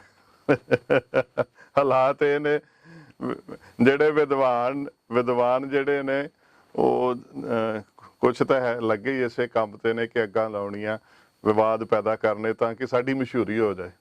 ਜੀ ਚਲੋ ਸਤਿਗੁਰੂ ਸਭ ਨੂੰ ਸੁਮਤ ਬਖਸ਼ੇ। ਤੇ ਉਦੋਂ ਫਿਰ ਇਹ ਪੰਡਤ ਲਾਲ ਚੰਦ ਵੀ ਗੁਰੂ ਦਾ ਸਿੱਖ ਬਣਿਆ। ਉਥੋਂ ਗੁਰਪ੍ਰੀਤ ਸਿੰਘ ਜੀ ਜਦ ਸਤਿਗੁਰੂ ਸਾਹਿਬ ਗੁਰੂ ਹਰਕ੍ਰਿਸ਼ਨ ਸਾਹਿਬ ਬੰਗਲਾ ਸਾਹਿਬ ਪੁੱਜੇ, ਹੁਣ ਦੇਖੋ ਮਨੁੱਖੀ ਸੁਭਾਅ ਹੈ ਨਾ, ਸਾਡੇ ਚ ਕਈ ਸਿੱਖ ਕਰਦੇ ਨੇ ਅੱਜ ਤੱਕ ਪਰਖ ਕਰਨ ਤੇ ਲੱਗੇ ਹੁੰਦੇ ਨੇ ਗੁਰੂ ਦੀ। ਅਰਦਾਸ ਕਰਨ ਲੱਗਿਆ ਉਹ ਜਿਹੜੀ ਗੱਲ ਤੁਸੀਂ ਪਹਿਲਾਂ ਕਹੀ ਸੀ ਕਿ ਭਰੋਸਾ ਹੋਣਾ, ਜੀ ਜੀ, ਅਰਦਾਸ ਦੇ ਚ ਭਰੋਸਾ, ਦਾਨ ਜ਼ਰੂਰ ਅਸੀਂ ਮੰਗਦੇ ਆ ਪਰ ਭਰੋਸਾ ਕਰਦੇ ਨਹੀਂ ਆ ਗੁਰੂ ਉੱਤੇ। ਬਹੁਤ ਜ਼ਿਆਦਾ ਤਰਕ ਵਾਲੇ ਪਾਸੇ ਅਸੀਂ ਜਾਂਦੇ ਆ। ਤੇ ਮੈਂ ਤੇ ਹੈਰਾਨ ਹੁੰਨਾ ਵਾਂ ਕਿ ਅੱਜ ਦੇਹਧਾਰੀ ਗੁਰੂ, ਅੱਜ ਮੜੀਆਂ ਮਸਾਣਾ ਵਾਲੇ, ਅੱਜ ਮਜ਼ਾਰਾਂ ਵਾਲੇ, ਅੱਜ ਤਾਂਤਰਿਕ, ਅੱਜ ਜੋਤਿਸ਼ ਇਤਨਾ ਆਪਣਾ ਪ੍ਰਚਾਰ ਕਰਦੇ ਨੇ ਕਿ ਝੂਠ ਨੂੰ ਵੀ ਸੱਚ ਸਾਬਿਤ ਕਰ ਦਿੰਦੇ ਨੇ, ਤੇ ਸਾਨੂੰ ਸੱਚ ਨੂੰ ਸੱਚ ਕਹਿਣ ਤੋਂ ਵੀ ਜ਼ੁਬਾਨ ਬੰਦ ਕਰ ਦਿੱਤੀ ਜਾਂਦੀ ਹੈ ਕਈ ਵਾਰੀ। ਵੀ ਇਹ ਕਿਸ ਤਰ੍ਹਾਂ ਹੋ ਸਕਦਾ, ਉਹ ਕਿਸ ਤਰ੍ਹਾਂ? ਵੀ ਜੇ ਤੁਹਾਨੂੰ ਗੁਰੂ ਗ੍ਰੰਥ ਸਾਹਿਬ ਜੀ ਤੋਂ ਕੋਈ ਬਰਕਤ ਮਿਲੀ ਹੈ ਤੇ ਕਿਉਂ ਨਾ ਉਹ ਵਡਿਆਈ ਤੁਸੀਂ ਕਰੋ, ਨਹੀਂ ਤਾਂ ਤੁਸੀਂ ਤੇ ਵੱਡੇ ਹੱਤਿਆਰੇ ਹੋ। ਜੋ ਗੁਰੂ ਗੋਪੈ ਆਪਣਾ ਤੇ ਨਰ ਬੁਰਿਆਰੀ, ਤਿਨਕਾ ਦਰਸ਼ਨ ਹੋ ਨਾ ਕਰੋ ਪਾਪਿਸ਼ਟ ਹੱਤਿਆਰੀ। ਕਿਹਾ ਨਾ ਗੁਰੂ ਨੇ ਕਿ ਜੋ ਗੁਰੂ ਦੀ ਵਡਿਆਈ ਨੂੰ ਲੁਕਾਉਂਦੇ ਨੇ ਉਹ ਵੱਡੇ ਹੱਤਿਆਰੇ ਨੇ, ਪਾਪੀ ਨੇ। ਕਿਉਂ ਨੇ? ਕਿਉਂਕਿ ਜੇ ਅਸੀਂ ਗੁਰੂ ਗ੍ਰੰਥ ਸਾਹਿਬ ਜੀ ਦੀ ਵਡਿਆਈ ਨੂੰ, ਗੁਰੂ ਹਰਕ੍ਰਿਸ਼ਨ ਸਾਹਿਬ ਜੀ ਦੀ ਵਡਿਆਈ ਨੂੰ ਅੱਗੇ ਨਾ ਰੱਖਾਂਗੇ ਤੇ ਲੋਕ ਤਾਂ ਵੈਸੇ ਹੀ ਮੜੀਆਂ ਮਸਾਣਾ ਵੱਲ ਦੌੜੀ ਜਾਂਦੇ ਨੇ, ਲੋਕ ਤਾਂ ਵੈਸੇ ਜੋਤਿਸ਼ ਤਾਂਤਰਿਕਾਂ ਵੱਲ ਦੌੜੀ ਚਲੇ ਜਾ ਰਹੇ ਨੇ। ਤੇ ਸਾਨੂੰ ਕਰਨਾ ਪੈਗਾ, ਤੇ ਮਨੁੱਖੀ ਸੁਭਾਅ ਹੈ। ਤੇ ਜਿਹੜੀ ਰਾਜਾ ਜੈ ਸਿੰਘ ਮਿਰਜ਼ਾ ਦੀ ਰਾਣੀ ਸੀ ਨਾ, ਉਹਨੂੰ ਕਿਸੇ ਨੇ ਸ਼ੰਕਾ ਪਾ ਦਿੱਤੀ ਸੀ ਵੀ 5.5 ਸਾਲ ਦੀ ਉਮਰ ਵਿੱਚ ਜਿਸ ਗੁਰੂ ਨੂੰ ਗੱਦੀ ਮਿਲੀ ਹੋਵੇ, ਹੁਣ 7.5 ਸਾਲ ਦਾ ਹੋਵੇ ਜੋ, ਤੇ ਉਹ ਪੂਰਾ ਗੁਰੂ ਕਿਸ ਤਰ੍ਹਾਂ ਹੋ ਸਕਦਾ ਹੈ? ਤੇ ਰਾਣੀ ਨੇ ਵੀ ਪਰਖ ਕਰਨ ਦੀ ਸੋਚ ਲਈ। ਉਹਨੇ ਕੀ ਕੀਤਾ, ਦਾਸੀਆਂ ਜਿਹੜੀਆਂ ਨੇ ਉਹ ਨੌਕਰਾਨੀਆਂ ਨੂੰ, ਗੋਲੀਆਂ ਨੂੰ ਕੁਝ ਮਹਾਰਾਣੀ ਵਾਲੇ ਵਸਤਰ ਆਪਣੇ ਦੇ ਕੇ ਪਵਾ ਦਿੱਤੇ ਤੇ ਕੁਝ ਨੂੰ ਗੋਲੀਆਂ ਵਾਲੇ। ਉਹਨਾਂ ਵਿੱਚ ਆਪ ਵੀ ਦਾਸੀਆਂ ਵਾਲੇ ਵਸਤਰ ਪਾ ਕੇ ਬੈਠ ਗਈ ਤੇ ਮਨ ਦੇ ਚ ਨਿਸ਼ਚਾ ਕੀਤਾ, ਜੇ ਗੁਰੂ ਹਰਕ੍ਰਿਸ਼ਨ ਸਾਹਿਬ ਵਾਕਈ ਗੁਰੂ ਨਾਨਕ ਜੋਤ ਨੇ, ਗੁਰੂ ਨਾਨਕ ਨੇ, ਤੇ ਫਿਰ ਪਛਾਣ ਕੇ ਮੇਰੇ ਕੋਲ ਆ ਕੇ ਖੜੇ ਹੋਣਗੇ। ਹੁਣ ਗੁਰੂ ਹਰਕ੍ਰਿਸ਼ਨ ਸਾਹਿਬ ਸਤਿਗੁਰੂ ਜੀ ਜਾਣੀ ਜਾਣ ਪਿਤਾ, ਹਰ ਅੰਤਰ ਜਾਮੀ ਸਭ ਬਿਦ ਜਾਣਿਆ, ਤਾਂ ਕਿਸ ਪੈ ਆਖ ਸੁਣਾਈ ਹੈ। ਜੀ ਜੋ ਅੰਦਰ ਦੀਆਂ ਜਾਣਦਾ ਹੈ, ਬਿਨ ਬੋਲਿਆ ਸਭ ਕੇ ਜਾਣਦਾ, ਕਿਸ ਆਗਾ ਕੀਚਾ ਅਰਦਾਸ। ਸਤਿਗੁਰੂ ਜੀ ਦੇ ਹੱਥ 'ਚ ਨਾ ਇੱਕ ਛੜੀ ਹੁੰਦੀ ਸੀ, ਤੇ ਸਤਿਗੁਰੂ ਜੀ ਨੇ ਉਦੋਂ ਕਿਹਾ, ਇਹ ਵੀ ਨਹੀਂ ਰਾਣੀ, ਇਹ ਵੀ ਨਹੀਂ ਰਾਣੀ, ਇਹ ਵੀ ਨਹੀਂ ਰਾਣੀ। ਤੇ ਜਿੱਥੇ ਰਾਣੀ ਬੈਠੀ ਸੀ ਨਾ, ਉੱਥੇ ਸਿਰ ਉੱਤੇ ਛੜੀ ਰੱਖ ਕੇ ਕਹਿ ਦਿੱਤਾ, ਇਹ ਹੈ ਰਾਣੀ। ਹੁਣ ਰਾਜਾ ਤੇ ਨਾਲ ਨਾਲ ਤੁਰ ਰਿਹਾ ਸੀ, ਉਹਨੂੰ ਪਤਾ ਸੀ ਰਾਣੀ ਪਰਖ ਕਰ ਰਹੀ ਹੈ। ਉਦੋਂ ਰਾਣੀ ਇੱਕਦਮ ਚਰਨਾਂ ਉੱਤੇ ਡਿੱਗੀ ਤੇ ਰਾਜਾ ਜੈ ਸਿੰਘ ਵੀ। ਗੁਰੂ ਹਰਕ੍ਰਿਸ਼ਨ ਸਾਹਿਬ ਜੀ ਨੇ ਉਦੋਂ ਬੜੀ ਕਮਾਲ ਦੀ ਗੱਲ ਕਹੀ, ਜੋ ਸਾਨੂੰ ਸਾਰਿਆਂ ਨੂੰ ਧਿਆਨ 'ਚ ਰੱਖਣੀ ਚਾਹੀਦੀ ਹੈ। ਗੁਰੂ ਹਰਕ੍ਰਿਸ਼ਨ ਸਾਹਿਬ ਜੀ ਨੇ ਕਿਹਾ ਕਿ ਗੁਰੂ ਦੀ ਪਰਖ ਕਰਨ ਤੁਰੇ ਹੋ, ਗੁਰੂ ਨਾਨਕ ਦੇ ਘਰ ਦੀ। ਗੁਰੂ ਤੇ ਪਰਖ 'ਚ ਪੂਰਾ ਉਤਰ ਜਾਵੇਗਾ, ਪਰ ਜੇ ਗੁਰੂ ਨੇ ਪਰਖ ਕਰ ਲਈ ਫਿਰ ਕੀ ਕਰੋਗੇ? ਫਿਰ ਕੀ ਕਰੋਗੇ? ਜੇ ਗੁਰੂ ਦਾ ਪਰਚਾ ਪੈ ਗਿਆ ਤੇ ਫਿਰ ਕੀ ਕਰੋਗੇ? ਗੁਰੂ ਦੇ ਪਰਚੇ 'ਚ ਤਾਂ ਵੱਡੇ ਵੱਡੇ ਜਿਹੜੇ ਨੇ ਉਹ ਹੱਥ ਖੜੇ ਕਰ ਜਾਂਦੇ ਨੇ। ਬਿਲਕੁਲ ਜੀ, ਇੱਥੇ ਹਮਸਰ ਰਗੜਦਿਆਂ ਵੇਖ ਕੇ ਗਏ ਨੇ ਜੀ, ਹਮਸਰ ਦੀਨ ਦਿਆਲ ਨਾ ਤੁਮ ਸਰ, ਅਬ ਪਤਿਆਰ ਕਿਆ ਕੀਜੈ, ਕਿਆ ਕੀਜੈ। ਭਗਤ ਕਹਿ ਰਹੇ ਨੇ ਕਿ ਹੁਣ ਹੋਰ ਕੀ ਪਰਤਾਉਣਾ ਹੀ, ਹੁਣ ਤਾਂ ਬਚਨੀ ਤੋਰ ਮੋਰ ਮਨ ਮਾਨੈ ਜਨ ਕਉ ਪੂਰਨ ਦੀਜੈ। ਬਿਲਕੁਲ, ਗੁਰੂ ਦੇ ਬਚਨਾਂ ਦੀ ਬਚਨ ਸੱਤ ਨੇ ਤੇ ਹਮੇਸ਼ਾ ਹੀ ਸੱਚ ਹੁੰਦੇ ਨੇ। ਸੋ ਗੁਰੂ ਹਰਕ੍ਰਿਸ਼ਨ ਸਾਹਿਬ ਜੀ ਨੇ ਬਖਸ਼ਿਸ਼ਾਂ ਕੀਤੀਆਂ, ਤੇ ਆਪ ਜੀ ਨੂੰ ਪਤਾ ਹੋਵੇ ਕਿ ਇੱਥੇ ਚੇਚਕ ਦੀ ਮਹਾਮਾਰੀ ਫੈਲੀ ਸੀ ਜੀ, ਤੇ ਗੁਰੂ ਹਰਕ੍ਰਿਸ਼ਨ ਸਾਹਿਬ ਸਤਿਗੁਰੂ ਜੀ ਦੀ ਉਹ ਕਿਰਪਾ ਰੂਪੀ ਨਿਗਾਹ ਦੇ ਚੋਂ ਬਰਕਤ ਸੀ। ਦੇਖੋ ਇੱਥੇ ਗੁਰੂ ਦੇ ਵੇਖਣ ਦੀ ਗੱਲ ਹੈ, ਸਾਡੇ ਵੇਖਣ ਦੀ ਨਹੀਂ ਹੈ। ਇਹ ਸਬਜੈਕਟ ਕਦੀ ਵਿਚਾਰਾਂਗੇ ਤੇ ਗੱਲ ਸਾਬਿਤ ਹੋ ਜਾਵੇ। ਜਦ ਇਹ ਪੰਕਤੀ ਪੜ੍ਹਦੇ ਨਾ, ਹੋਵੈ ਸਿਫਤ ਖਸਮ ਦੀ, ਨੂਰ ਅਰਸ਼ੋਂ ਕੁਰਸੋਂ ਝੱਟੀ ਹੈ, ਤੁਧ ਡਿੱਠੇ ਤੁਹਾਡੇ ਵੇਖ, ਤੁਧ ਡਿੱਠੇ ਸੱਚੇ ਪਾਤਸ਼ਾਹ, ਮਲ ਜਨਮ ਜਨਮ ਦੀ ਕੱਟੀ ਹੈ। ਇਹ ਗੁਰੂ ਦੇ ਨਿਗਾਹ ਦੀ ਗੱਲ ਹੈ। ਲੱਖ ਖੁਸ਼ੀਆਂ ਪਾਤਸ਼ਾਹੀਆਂ ਜੇ ਸਤਿਗੁਰ ਨਦਰ ਕਰੇ, ਸ੍ਰੀ ਹਰਿ ਕ੍ਰਿਸ਼ਨ ਧਿਆਈਆਂ, ਜਿਸ ਡਿੱਠੇ ਸਭ ਦੁੱਖ ਜਾਏ। ਉਹ ਗੁਰੂ ਹਰਿਕ੍ਰਿਸ਼ਨ ਸਾਹਿਬ ਸਤਿਗੁਰੂ ਜੀ ਦੀ ਜਿਸ ਉੱਤੇ ਵੀ ਪਵਿੱਤਰ ਨਿਗਾਹ ਪੈ ਗਈ ਨਾ, ਉਹਦੇ ਸਾਰੇ ਦੁੱਖ ਕੱਟੇ ਗਏ। ਚੇਚਕ ਦੀ ਮਹਾਮਾਰੀ ਖਤਮ ਕੀਤੀ। ਇੱਕ ਗੱਲ ਰਹਿ ਨਾ ਜਾਵੇ ਕਿ ਔਰੰਗਜ਼ੇਬ ਜੋ ਚਾਹੁੰਦਾ ਸੀ ਕਿ ਗੁਰੂ ਹਰਿਕ੍ਰਿਸ਼ਨ ਸਾਹਿਬ ਮੇਰੀ ਕਚਹਿਰੀ 'ਚ ਹਾਜ਼ਰ ਹੋਣ, ਸਤਿਗੁਰੂ ਨੇ ਕਿਹਾ ਕਿ ਅਸੀਂ ਔਰੰਗੇ ਦੇ ਮੱਥੇ ਨਹੀਂ ਲੱਗਣਾ। ਤੇ ਔਰੰਗਜ਼ੇਬ ਆਪ ਤੁਰ ਕੇ ਬੰਗਲਾ ਸਾਹਿਬ ਪੁੱਜਿਆ ਤੇ ਦੀਦਾਰ ਕਰਨਾ ਚਾਹੁੰਦਾ ਸੀ, ਮਿਲਣਾ ਚਾਹੁੰਦਾ ਸੀ। ਤੇ ਗੁਰੂ ਹਰਿਕ੍ਰਿਸ਼ਨ ਸਾਹਿਬ ਸਤਿਗੁਰੂ ਜੀ ਨੇ ਕਹਿ ਦਿੱਤਾ ਰਾਜਾ ਜੈ ਸਿੰਘ ਨੂੰ ਕਿ ਅਸੀਂ ਔਰੰਗਜ਼ੇਬ ਨਾਲ ਨਹੀਂ ਮਿਲਣਾ ਹੈ। ਇਤਿਹਾਸ ਦੱਸਦਾ ਹੈ ਕਿ ਔਰੰਗਜ਼ੇਬ ਅੱਧੀ ਘੜੀ ਦਰਵਾਜ਼ੇ ਤੇ ਖੜਾ ਰਿਹਾ ਹੈ। ਹੁਣ ਇੱਕ ਬਾਦਸ਼ਾਹ ਹੋਵੇ ਤੇ ਇਹੋ ਜਿਹਾ ਜ਼ਾਲਮ ਬਾਦਸ਼ਾਹ ਹੋਵੇ, ਬਹੁਤ ਕੁਝ ਕਰ ਸਕਦਾ ਸੀ, ਪਰ ਜਿਸ ਦਾ ਸਾਹਿਬ ਡਾਢਾ ਹੋਏ ਤਿਸ ਨੂੰ ਮਾਰਨਾ ਸਾਕਾ ਕੋਈ। ਜਿਸ ਵੇਲੇ ਸ਼ਹੀਦੀ ਦੇਣੀ ਹੈ ਤੇ ਗੁਰੂ ਆਪ ਤੁਰ ਕੇ ਆ ਕੇ ਦੇ ਦਿੰਦਾ। ਗੁਰੂ ਤੇਗ ਬਹਾਦਰ ਸਾਹਿਬ ਜੀ ਵੱਲੋਂ, ਗੁਰੂ ਅਰਜਨ ਦੇਵ ਸਾਹਿਬ ਜੀ ਵੱਲੋਂ। ਜੇ ਸਰਬੰਸ ਵਾਰ ਨਾ ਹੋਵੇ ਵਾਹਿਗੁਰੂ ਦੇ ਭਾਣੇ ਵਿੱਚ ਤੇ ਫਿਰ ਗੁਰੂ ਕਹਿ ਵੀ ਦਿੰਦਾ ਤੇਰਾ ਕੀਆ ਮਿੱਠਾ ਲੱਗਿਆ, ਹਰਨਾਮ ਪਦਾਰਥ ਨਾਨਕ ਮੰਗਾ। ਪਰ ਜੇ ਵਾਹਿਗੁਰੂ ਰੱਖਣ ਤੇ ਆਵੇ, ਜਿਸਨੂੰ ਸਾਜਨ ਰਾਖਸ਼ੀ, ਦੁਸ਼ਮਨ ਕੌਣ ਵਿਚਾਰ ਛੈ ਨਾ ਸਕੇ ਨਫਲ ਜਾਏ ਗਵਾਰ, ਉਹਦੀ ਜੁਰਤ ਨਾ ਪਈ, ਉਹ ਖੜਾ ਰਿਹਾ। ਤੇ ਉਦੋਂ ਫਿਰ ਉਹਨੇ ਕਿਹਾ ਜੇ ਮਿਲ ਨਹੀਂ ਸਕਦੇ ਤੇ ਰਾਜਾ ਜੈ ਸਿੰਘ ਨੂੰ ਕਿਹਾ ਕਿ ਕੋਈ ਉਪਦੇਸ਼ ਹੀ ਲੈ ਦਿਓ, ਕਿਉਂਕਿ ਉਪਦੇਸ਼ਾਂ ਰਾਹੀਂ ਵੀ ਪਰਖ ਕਰਨਾ ਚਾਹੁੰਦਾ ਸੀ ਇਹ ਕਿ ਬਈ ਇੱਕ 7.5 ਸਾਲ ਦੀ ਉਮਰ 'ਚ ਕੋਈ ਗੁਰੂ ਹਰਿਕ੍ਰਿਸ਼ਨ ਸਾਹਿਬ ਗੁਰੂ ਨਾਨਕ ਰੂਪ ਹੋ ਵੀ ਸਕਦੇ ਨੇ ਕਿ ਨਹੀਂ। ਉਦੋਂ ਗੁਰੂ ਹਰਿਕ੍ਰਿਸ਼ਨ ਸਾਹਿਬ ਜੀ ਨੇ ਗੁਰੂ ਨਾਨਕ ਦੇਵ ਸਾਹਿਬ ਜੀ ਦੇ ਹੀ ਬਚਨ ਸ਼ਬਦ ਜੋ ਹੈ ਇਹਨੂੰ ਲਿਖ ਕੇ ਭੇਜ ਦਿੱਤਾ। ਉਹ ਬਚਨ ਸਨ ਕਿ ਐ ਔਰੰਗਜ਼ੇਬ, ਕਿਆ ਖਾਦੇ ਕਿਆ ਪਹਿਨਦੇ ਹੋਏ, ਜਾਮਨ ਨਾਹੀ ਸੱਚਾ ਸੋਏ। ਕੀ ਹੋਇਆ, ਤੂੰ ਚੰਗਾ ਖਾਂਦਾ ਪੀਂਦਾ ਹੋਵੇਂਗਾ, ਬਾਦਸ਼ਾਹਾਂ ਵਾਲੇ ਕੀਮਤੀ ਵਸਤਰ ਪਾਉਂਦਾ ਹੋਵੇਗਾ, ਪਰ ਕੀ ਹੋਇਆ ਜੇ ਤੇਰੇ ਮਨ 'ਚ ਸੱਚ ਨਹੀਂ ਹੈ, ਤੂੰ ਸੱਚ ਤੇ ਪਹਿਰਾ ਨਹੀਂ ਦਿੰਦਾ, ਝੂਠ ਹੀ ਝੂਠ ਹੈ, ਤੇ ਫਿਰ ਕੀ ਲਾਭ ਹੋਇਆ। ਕਿਆ ਖਾਦੇ ਕਿਆ ਪਹਿਨਦੇ ਹੋਏ, ਜਾਮਨ ਨਾਹੀ ਸੱਚਾ ਸੋਏ। ਕਿਆ ਮੇਵਾ ਕਿਆ ਘਿਓ ਗੁੜ ਮਿੱਠਾ, ਕਿਆ ਮੈਦਾ ਕਿਆ ਮਾਸ, ਕਿਆ ਲਸ਼ਕਰ ਕਿਆ ਨੇਬ ਖਵਾਸੀ ਆਵੈ ਮਹਿਲੀ ਵਾਸ। ਤੇ ਕਹਿੰਦੇ ਨਾਨਕ ਸੱਚੇ ਨਾਮ ਬਿਨ ਸਭੇ ਟੋਲ ਵਿਨਾਸ਼।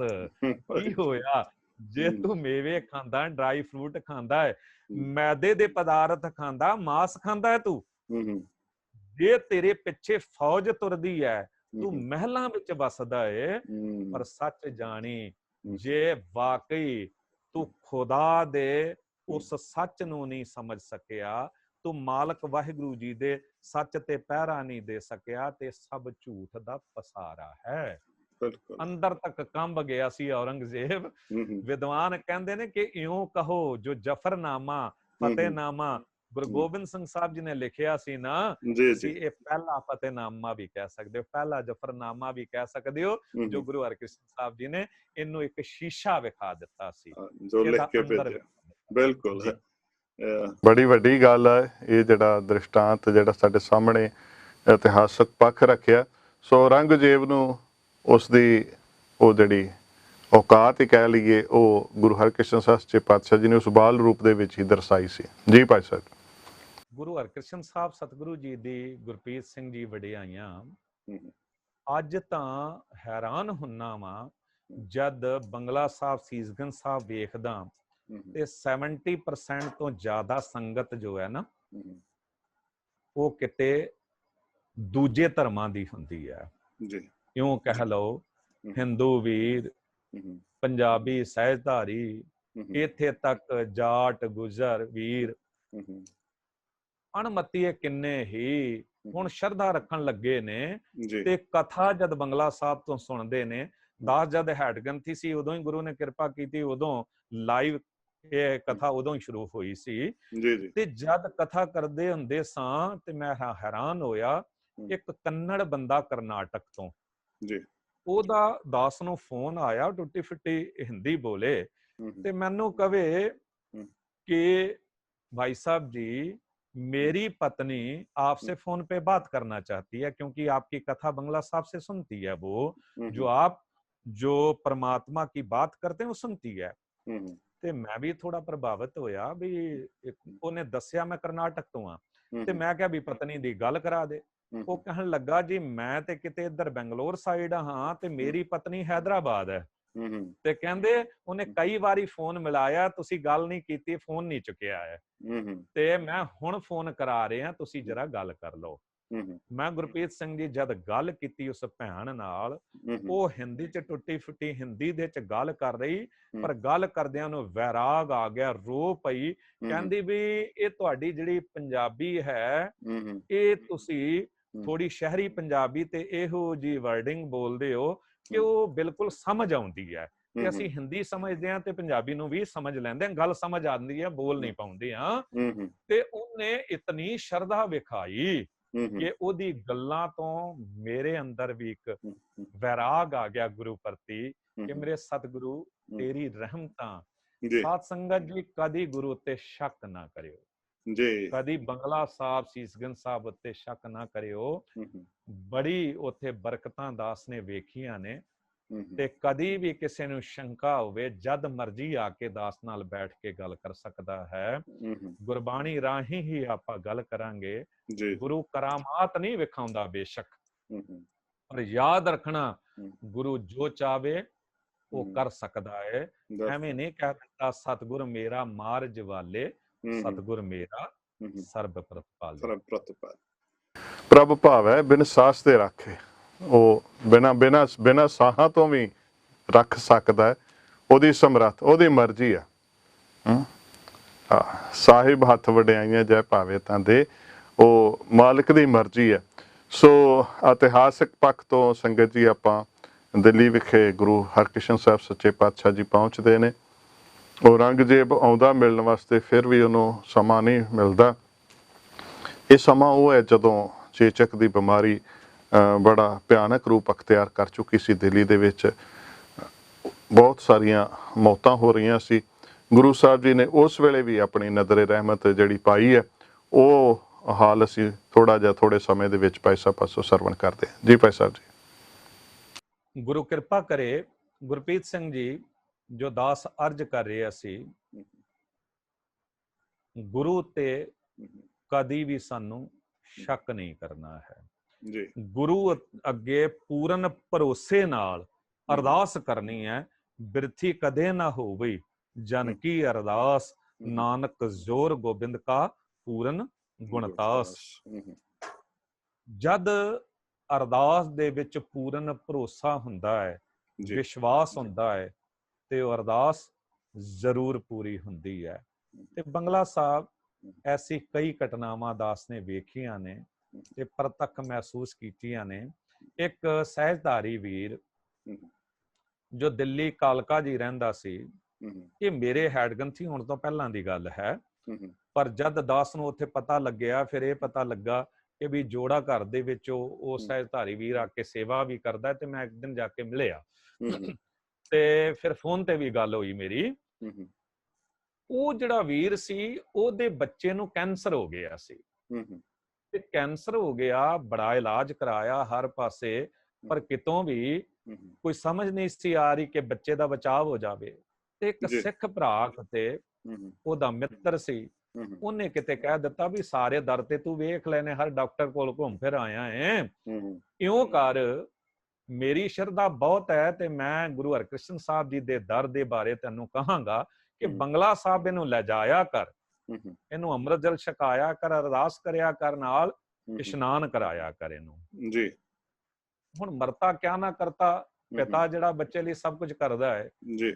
ਉਹ ਸਹਿਜਧਾਰੀ ਵੀਰ ਨਾਲ ਲਗਾਤਾਰ ਕਿਤੇ ਬੰਗਲਾ ਸਾਹਿਬ ਉਹ ਬੱਚੇ ਨੂੰ ਲਿਆਉਂਦਾ ਸੀ, ਇਸ਼ਨਾਨ ਕਰਾਉਂਦਾ ਸੀ, ਅੰਮ੍ਰਿਤ ਜਲ ਛਕਾਉਂਦਾ ਸੀ ਤੇ ਗੁਰੂ ਅੱਗੇ ਰੋਜ਼ ਅਰਦਾਸ ਕਰਦਾ ਸੀ ਕਿ ਮੇਰੇ ਬੱਚੇ ਨੂੰ ਕਿਸੇ ਤਰ੍ਹਾਂ ਵੀ ਮਾਲਕ ਵਾਹਿਗੁਰੂ ਗੁਰੂ ਹਰਕ੍ਰਿਸ਼ਨ ਸਾਹਿਬ, ਗੁਰੂ ਗ੍ਰੰਥ ਸਾਹਿਬ ਜੀ ਉਹ ਬਚਾ ਲਓ।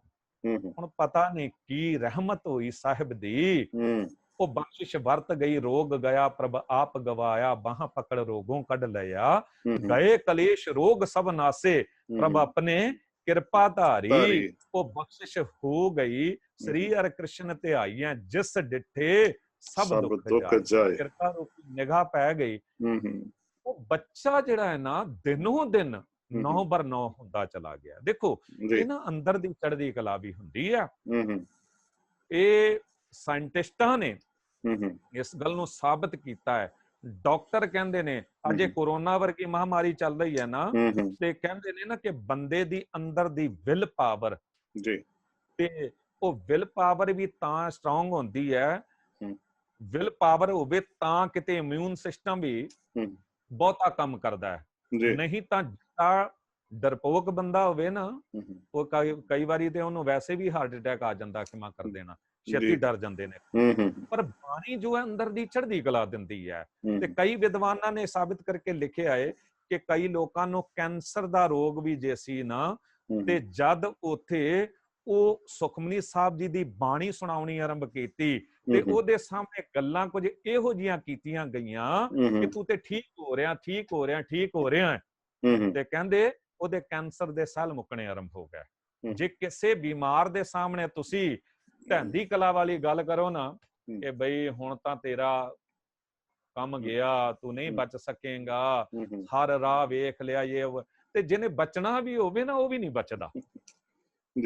ਪਰ ਜੇ ਕਿਤੇ ਕਿਸੇ ਦੇ ਸਾਹਮਣੇ ਚੜ੍ਹਦੀ ਕਲਾ ਵਾਲੀ ਗੱਲਾਂ ਕੀਤੀਆਂ ਜਾਣ ਨਾ, ਚਾਰ ਬੰਦੇ ਜਾਣ ਕੇ ਗੱਲ ਕਰਨ ਵੀ ਡਾਕਟਰ ਨਾਲ ਗੱਲ ਹੋ ਕੇ ਆ, ਤੂੰ ਤੇ ਬਿਲਕੁਲ ਠੀਕ ਹੋ ਰਿਹਾ, ਹੁਣ ਤੂੰ ਠੀਕ ਹੈ, ਠੀਕ ਹੈ। ਤੇ ਬਾਣੀ ਇਹੀ ਕੁਝ ਦਿੰਦੀ ਹੈ। ਉਹ ਬੱਚਾ ਜਦ ਗੁਰਦੁਆਰੇ ਆਉਂਦਾ ਰਿਹਾ ਗੁਰੂ ਹਰਕ੍ਰਿਸ਼ਨ ਸਾਹਿਬ ਜੀ ਦੇ ਦਰ ਤੇ, ਕਿਉਂਕਿ ਗੱਲ ਉਹ ਜੀ ਹੁੰਦੀ ਸੀ, ਪਿਤਾ ਕਹਿੰਦਾ ਸੀ, ਉਹ ਸਿੱਖ ਭਰਾ ਕਹਿੰਦਾ ਸੀ, ਬੱਚੇ ਤੂੰ ਬਿਲਕੁਲ ਠੀਕ ਹੋ ਜਾਣਾ ਹੈ। ਉਹਦੇ ਅੰਦਰ ਦੀ ਵਿਲ ਪਾਵਰ ਜਾਗਦੀ ਗਈ ਤੇ ਗੁਰੂ ਦੀ ਰਹਿਮਤ ਹੋ ਗਈ। ਉਹ ਕੁਝ ਦਿਨਾਂ ਦੇ ਵਿੱਚ ਉਹ ਕੈਂਸਰ ਦਾ ਰੋਗ ਅੰਦਰੋਂ ਖਤਮ ਹੋ ਗਿਆ। ਜਦ ਜਾ ਕੇ ਟੈਸਟ ਕਰਾਏ ਗਏ ਤੇ ਉਹ ਪਿਤਾ ਕਹਿੰਦਾ ਕਿ ਡਾਕਟਰ ਤੱਕ ਹੈਰਾਨ ਹੋ ਗਏ ਵੀ ਇਹਦਾ ਤੇ ਰੋਗ ਠੀਕ ਹੋ ਚੁੱਕਿਆ ਹੈ। ਉਹ ਦਿਨ ਗੁਰਪ੍ਰੀਤ ਸਿੰਘ, ਉਹ ਜਿਹੜਾ ਸਹਿਜਧਾਰੀ ਵੀਰ, ਪਾਲਕਾ ਜੀ ਤੋਂ ਕੋਈ 12-14 ਕਿਲੋਮੀਟਰ ਹੈ ਬੰਗਲਾ ਸਾਹਿਬ, ਤੇ ਵੱਡਾ ਕੋਈ ਆਫਿਸਰ ਹੈ ਸਰਕਾਰੀ, ਉਹ ਤੇ ਉਥੋਂ ਉਹ ਪੈਦਲ ਤੁਰਦਾ ਤੇ ਬੰਗਲਾ ਸਾਹਿਬ ਆਉਂਦਾ, ਤੇ ਇੱਥੋਂ ਵਾਪਸੀ ਚ ਗੱਡੀ ਤੇ ਜਾਂਦਾ, ਤੇ ਆ ਕੇ ਉਹਨੇ ਜੋੜਾ ਕਰ ਸੇਵਾ ਕਰਨੀ ਲਗਾਤਾਰ। ਤੇ ਉਹ ਕਿਤੇ ਬੱਚਿਆਂ ਲਈ ਚਾਕਲੇਟਸ ਵਗੈਰਾ ਲੈ ਕੇ ਆਉਣਾ, ਕਿਉਂਕਿ ਬੱਚਾ ਉਹਦਾ ਉੱਥੋਂ ਠੀਕ ਹੋਇਆ ਤੇ ਉਹਨੂੰ ਬੱਚਿਆਂ ਨਾਲ ਬਹੁਤਾ ਪਿਆਰ ਹੋ ਗਿਆ। ਸੋ ਕਹਿਣ ਦਾ ਭਾਵ ਕਿ ਇਸ ਸਥਾਨ ਤੇ ਬਹੁਤ ਕੁਝ ਹੁੰਦਾ ਹੈ, ਦਰਬਾਰ ਸਾਹਿਬ ਬਹੁਤ ਹੁੰਦਾ ਹੈ, ਸੀਸਗੰਜ ਸਾਹਿਬ ਬੜਾ ਕੁਝ ਵੇਖਿਆ ਹੈ। ਸਿੱਖ ਦਾ ਨਿਸ਼ਚਾ ਕੇਵਲ ਗੁਰੂ ਗ੍ਰੰਥ ਸਾਹਿਬ ਜੀ ਦੇ ਉੱਤੇ। ਬਿਲਕੁਲ, ਜਿਹਦੀ ਟੇਕ ਸਤਿਗੁਰ ਸੱਚੇ ਪਾਤਸ਼ਾਹ ਦੇ ਚਰਨਾਂ ਕਮਲਾਂ ਦੇ ਨਾਲ ਜੁੜ ਜਾਏ, ਜਿਹਦੇ ਮਨ ਪੂਰਨ ਰੂਪ ਵਿੱਚ ਸਮਰਪਿਤ ਹੋ ਜਾਏ, ਤੇ ਸਤਿਗੁਰੂ ਅੱਜ ਵੀ ਉਨੀਆਂ ਹੀ ਰਹਿਮਤਾਂ ਵਰਸਾਉਂਦੇ ਨੇ। ਇਹ ਤਾਂ ਗੁਰੂ ਕਲਗੀਧਰ ਪਾਤਸ਼ਾਹ ਜੀ ਨੇ ਸਾਨੂੰ ਇੱਕ ਵਾਰੀ ਬਖਸ਼ਿਸ਼ ਕਰ ਦਿੱਤਾ ਕਿ ਸ਼੍ਰੀ ਹਰਿਕ੍ਰਿਸ਼ਨ ਧਿਆਈਐ, ਜਿਸ ਡਿਠੇ ਸਭ ਦੁੱਖ ਜਾਏ, ਸਭ ਦੁੱਖ ਜਾਏ। ਦੇਖੋ ਗੁਰੂ ਨਾਨਕ ਹੀ ਹੈ, ਹਨਾ। ਸਤਿਗੁਰੂ ਸਾਹਿਬ ਗੁਰੂ ਨਾਨਕ ਸਾਹਿਬ ਜੀ ਦੀ ਜੇ ਗੱਲ ਕਰੀਏ ਤੇ 10 ਗੁਰੂਆਂ ਚ ਜੋਤ ਉਹੀ ਹੈ ਜੋ ਗੁਰੂ ਗ੍ਰੰਥ ਸਾਹਿਬ ਜੀ ਨੇ। ਬਿਲਕੁਲ ਜੀ। ਪਰ ਕਿਤੇ ਨਾ ਕਿਤੇ ਜੇ ਦਸ਼ਮੇਸ਼ ਪਿਤਾ ਦੇ ਬਚਨਾਂ ਦੀ ਗੱਲ ਕਰੀਏ, ਤੇ ਜਦ ਤੁਸੀਂ ਇਹ ਅਰਦਾਸ ਦੀ ਪਹਿਲੀ ਪੌੜੀ ਪੜ੍ਹਦੇ ਹੋ ਨਾ, ਪ੍ਰਥਮ ਭਗਉਤੀ ਸਿਮਰਕ ਹੈ ਗੁਰੂ ਨਾਨਕ ਲਈ ਧਿਆਏ, ਫਿਰ ਅੰਗਦ ਗੁਰ ਤੇ ਅਮਰਦਾਸ ਰਾਮਦਾਸਾਂ ਹੋਏ ਸਹਾਏ। 3 ਗੁਰੂਆਂ ਦਾ ਨਾਮ ਇੱਕ ਲਾਈਨ ਵਿੱਚ ਹੈ ਨਾ। 3 ਗੁਰੂ ਮਹਿਲਾਂ ਦਾ ਨਾਮ ਇੱਕ ਲਾਈਨ ਦੇ ਵਿੱਚ। ਫਿਰ ਉਸ ਤੋਂ ਬਾਅਦ ਅਰਜਨ ਹਰਗੋਬਿੰਦ ਨੂੰ ਸਮਰੋਂ ਸ੍ਰੀ ਹਰਿ ਰਾਏ, ਫਿਰ 3 ਨਾਮ ਇੱਕ ਲਾਈਨ ਦੇ ਵਿੱਚ। ਤੇ ਸਭ ਤੋਂ ਛੋਟੀ ਉਮਰ ਗੁਰੂ ਹਰਕ੍ਰਿਸ਼ਨ ਸਾਹਿਬ ਜੀ ਦੀ, ਤੇ ਗੁਰੂ ਪਦ ਤੇ ਰਹਿੰਦਿਆਂ ਵੀ ਸਮਾਂ ਬਹੁਤ ਥੋੜਾ, ਪਰ ਬਖਸ਼ਿਸ਼ਾਂ ਕਿੰਨੀਆਂ ਵੱਡੀਆਂ ਕਿ ਪੂਰੀ ਇੱਕ ਲਾਈਨ ਸ਼ਾਮਿਲ ਕਰ ਦਿੱਤੀ, ਸ੍ਰੀ ਹਰਿਕ੍ਰਿਸ਼ਨ ਧਿਆਈ ਹੈ, ਜਿਸ ਡਿਠੇ ਸਭ ਦੁੱਖ ਜਾਏ। ਸੋ ਇਹ ਸਤਿਗੁਰ ਸੱਚੇ ਪਾਤਸ਼ਾਹ ਜੀ ਦੀ ਮਿਹਰ ਕਿਰਪਾ ਸਦਾ ਹੀ ਵਰਸਦੀ ਰਹੇ। ਆਪਾਂ ਇਹਨਾਂ ਮਿਹਰਾਂ ਦੇ ਪਾਤਰ ਬਣਦੇ ਰਹੀਏ। ਤੇ ਅੱਜ ਪਾਤਸ਼ਾਹ ਦੇ ਪਵਿੱਤਰ ਪ੍ਰਕਾਸ਼ ਪੁਰਬ ਦੇ ਮੌਕੇ ਤੇ ਲੱਖ ਲੱਖ ਵਧਾਈਆਂ ਪੇਸ਼ ਕਰਦੇ ਹਾਂ। ਤੇ ਉਹਨਾਂ ਦੀਆਂ ਮਿਹਰਾਂ ਰਹਿਮਤਾਂ ਤੇ ਅਸੀਂ ਸਦਾ ਪਾਤਰ ਬਣਦੇ ਰਹੀਏ ਜੀ। ਬੇਅੰਤ ਵਧਾਈਆਂ ਸਰਬਤ ਸਾਧ ਸੰਗਤ ਨੂੰ, ਸਰਬਤ ਸਾਧ ਸੰਗਤ ਦਾ ਧੰਨਵਾਦ। ਬੇਅੰਤ ਹੋਈਆਂ ਭੁੱਲਾਂ ਬਖਸ਼ ਲੈਣਾ, ਦਿਓ ਅਸੀਸ ਕਥਾ ਕਰਨ ਦੀ ਜਾਚ ਆ ਜਾਵੇ। ਤੇ ਆਪ ਜੀ ਦੇ ਸੰਗਤ ਟੀਵੀ ਦਾ ਵੀ ਬਹੁਤ ਧੰਨਵਾਦ, ਜੋ ਇੱਕ ਨਿਮਾਣੇ ਜੇ ਗੁਰੂ ਘਰ ਦੇ ਸੇਵਾਦਾਰ ਸੇਵਕ ਨੂੰ ਸਾਧ ਸੰਗਤ ਜੀ ਕਈ ਵਾਰੀ ਵਾਕਈ ਵੈਰਾਗ ਆ ਜਾਂਦਾ ਹੈ। ਹਮ ਕੁਕਰ ਤੇਰੇ ਦਰਬਾਰ ਭੌਂਕੇ ਆਗੇ ਬਦਨ ਪਸਾਰ, ਏਤੇ ਕੁਕਰ ਹੋਂ ਬੇਗਾਨਾ ਭੌਂਕਾਂ ਇਸ ਤੰਤਾਈ, ਨਾਨਕ ਗਰੀਬ ਤਹਿ ਪਿਆ ਦੁਆਰੈ ਹਰ ਮੇਲ ਲਿਓ ਵਡਿਆਈ। ਸਾਡੀ ਕੀ ਬੁਕਤ ਸੀ, ਸਾਡੀ ਕੀ ਕਹਿ ਲੋ ਸ਼ਬਦ ਜਿਹੜਾ ਬੁਕਤ ਔਕਾਤ ਸਾਡੀ ਕੀ ਹੈ, ਪਰ ਇਹ ਉਹਦੀ ਹੀ ਮਰਜ਼ੀ ਹੈ ਕਿ ਹਾਂ ਮੂਰਖ ਕਾਰੇ ਲਾਇਆ। ਤੇ ਉਸ ਗੁਰੂ ਘਰ ਦੇ ਮੂਰਖ ਨੂੰ ਅੱਜ ਗੁਰੂ ਹਰਕ੍ਰਿਸ਼ਨ ਸਾਹਿਬ ਜੀ ਦੀ ਰਹਿਮਤਾਂ ਬਾਰੇ ਛੱਜੂ ਜੀ ਹੋਰ ਵਾਂਗਣਾ ਤੁਸੀਂ ਇਹ ਮੌਕਾ ਦੇ ਦਿੱਤਾ। ਸੋ ਸੰਗਤ ਟੀਵੀ ਦਾ ਤੇ ਗੁਰਪ੍ਰੀਤ ਸਿੰਘ ਆਪ ਦਾ ਧੰਨਵਾਦ। ਮੈਂ ਖੁਸ਼ ਕਰਨ ਲਈ ਨਹੀਂ ਕਹਿ ਰਿਹਾ, ਪਰ ਵਾਕਈ ਉਦੋਂ ਇੱਕ ਓਂਕਾਰ ਪ੍ਰੋਗਰਾਮ ਜਾਂ ਉਸ ਤੋਂ ਬਾਅਦ ਵੀ ਜਦ ਵੀ ਮੁਲਾਕਾਤਾਂ ਹੋਈਆਂ ਨੇ, ਬਹੁਤ ਪ੍ਰਭਾਵਿਤ ਹਾਂ ਤੁਹਾਡੇ ਜੀਵਨ ਤੋਂ, ਉਪਰਾਲਿਆਂ ਤੋਂ। ਗੁਰੂ ਰਹਿਮਤ ਕਰੇ ਇਹ ਸੇਵਾਵਾਂ ਤੇ ਗੁਰੂ ਕੀ ਸੰਗਤ ਦਾ ਪਿਆਰ ਸਤਿਕਾਰ ਤੁਹਾਨੂੰ ਹਮੇਸ਼ਾ ਮਿਲਦਾ ਰਹੇ। ਬਹੁਤ ਬਹੁਤ ਧੰਨਵਾਦ ਜੀ। ਸੋ ਫਤਿਹ ਅਰਜ਼ ਕਰਦੇ ਹਾਂ ਭਾਈ ਸਾਹਿਬ ਜੀ। ਸੋ ਜੀ ਵਾਹਿਗੁਰੂ ਜੀ ਕਾ ਖਾਲਸਾ, ਵਾਹਿਗੁਰੂ ਜੀ ਕੀ ਫਤਿਹ।